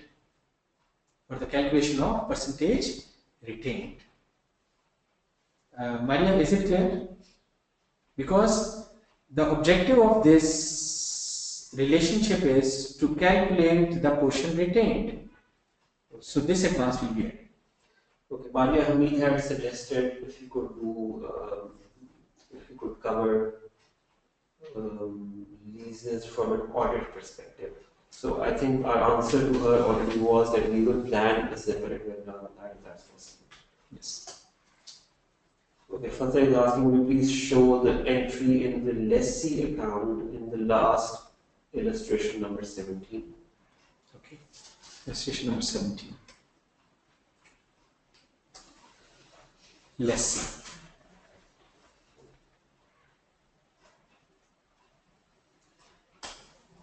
So this is the double entry, as you can see here. Because, again I will repeat this, like here in this case, again the carrying value is 1 million. So we need to calculate how much is sold and how much is retained. How much is retained basically can be calculated by 1,059,200 plus 200. This was the Maria question as well, which I just explained but without figures. So this will make it 69.96%. So this percentage will be applied to calculate the retained portion. So this was the Maria's question. Yeah. So I explained her through the use of like narrative, but here I am giving the figures as well. Okay. Because here is an advance payment. So the question relates to this illustration. Okay, thank you very much. Muhammad Hassan saying thank you both for such a wonderful, helpful session. Thank you. Sanam Jha saying, for the coming sessions, please consider the public accounting standards and compare it and identify the differences. I don't know if we'll do that beyond the scope of the training, but people have already sort of suggested if you could do public accounting standards, so let us consider that. Arsalan Raza is saying, when will you get the certificates? Hopefully before Monday, Arsalan. Maisan Lada is saying, thank you for the informative session. Thank you very much for attending. Nasir is saying, dear sir, after 2 years, i.e. January 2019, what do you think about the application of IFRS 16 in the context of SECB? So he wants you to do it in the future. See, that is a legal institution, so I don't know how will they react to this new standard. Will they ask us to apply? Will they ask the company to apply here in Pakistan, or they want it to be further delayed? I'm not sure about their move. Okay. Ali Bukas saying, when will the next session be held? The next session is planned on 6th and 7th of January. Yeah, we have deliberately left 1 weekend out because that will be the year end. Yes. So the next session will be held on 6th and 7th of January. Faraz Jamal, many thanks to both you and Mr. Harun, Mr. Abubakar. So many points have been refreshed and more clear now. Thank you very much for attending for us. Monica is saying, thank you so much, Sir Harun and Sir Abubakar. Well, thank you, Monica. Thank you. Mansoor Khan, thanks a lot to both of us. Mansoor, welcome. Mansoor, you are welcome. Muhammad Raza, wonderful session. Jackie, thank you for such a valuable session. Jackie, thank you very much. Thank you. Thank you for Muhammad your Ahmed, comments. Alright, there's a kind of technical question. Muhammad Ahmad is saying, what if the leased assets that are directly linked to the operating activity, as well as having small value individually, but are significant if getting lease of more than one or more of that asset? Then should we apply the exemption on individual asset, or should we consider all the assets together for establishing the small value criteria? No. You will be applying recognition exemption on a lease by lease basis. You cannot accumulate it. I think you might have seen the requirements of the standard, which I given in the slides discussing recognition exemption. So that it clearly says, where is it? I think it should be. Yes, see, this election can be made on a lease by lease basis. You cannot accumulate them. Okay, great. Once again, a lot of people saying thank you. Sudhir Bansal is saying thank you, Mr. Becker. Thank you. You're welcome. You're welcome. Umar Hafiz Bhatt is saying, please confirm that profit from the sale and leaseback in illustration 17 is from the sold portion. Yes, okay, I'll explain it. See, retained portion was this 699 555, 699 555. The difference between 699 555 and 1 million is 300. There may be small 5 rupees difference. 445 is the portion sold. So here in this calculation, it is this portion. There is a difference of 1 rupee. So this is the sold portion included in the carrying value. So what was the value at which it was sold? That is the difference between the fair value and this amount. This is the amount for which it was sold. Maria, this includes the advance amount. So this is the amount for which it was sold. So this is gain on the sold portion. Amir Jahangir is asking, the lease liability mentioned in the entry in illustration 17 is 1,059,200. Yes. But mentioned in the same illustration is 1,259,200. Who is this? Amir Jahangir. Amir, see, this is the liability. But this amount represents two things. This amount represents two things. One, this liability, 1,059,200 plus 200, because instead of receiving 1.8, you are receiving 1.6. So this will be treated as if you have paid 200,000 in respect of lease back. So that 200,000 is the total payment. 200,000 is immediately settled, and this becomes the liability. Alright, I think before we continue any further, there's a feedback poll on your screens. How did you like the session today? So if you can please respond. How many of you were indifferent? How many of you were happy with the responses, with the session? Please very quickly give me some feedback. We're nearing the end of the session.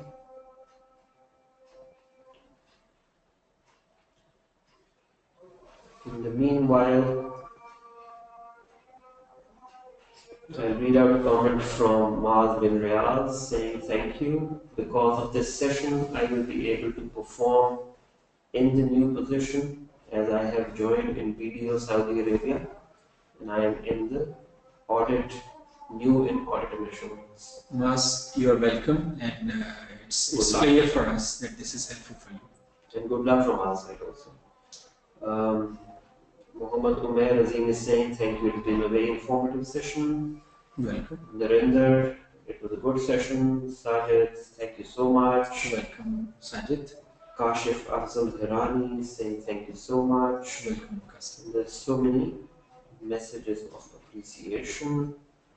Thank you, all of you, and it really gave us a courage to do more good sessions that are helpful in your profession. So Yes. thank you very much. This is our encouragement. This is in fact our reward.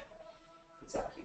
So I think everybody has voted. I'm just going to share the results with all of you. So about 42% thought that the session was excellent, 53% thought that the session was very good, 4% thought that they were indifferent, and 1% thought that the session was below average. So we'd like to hear back from you, those who think that they were indifferent or they were saying that the session was below average. What can we do to improve the session further? So please share that feedback with us. I think with this, our session comes to an end. Most of these are thank you messages. So on behalf of ACCA, on behalf of Mr. Abu Bakr, I would like to thank all of you for being a part of this session. I'm going to upload the recording of this session by Monday, and I'm going to send you certificates of participation on or before Monday as well. So you should receive these in your email, a soft copy in your email. All of those who have attended the session live are going to use this as evidence for their verifiable CPD. All right, thank you very much. Have a great day, all of you as well. Take care. Any closing remarks from you, Mr. Thank you very much, and especially if you want us to improve it further, if you have any suggestion, please feel free to send it directly to the ACCA or to me. Your remarks, suggestions for the improvements are most welcomed. Thank you very much. Thank you very much and take care.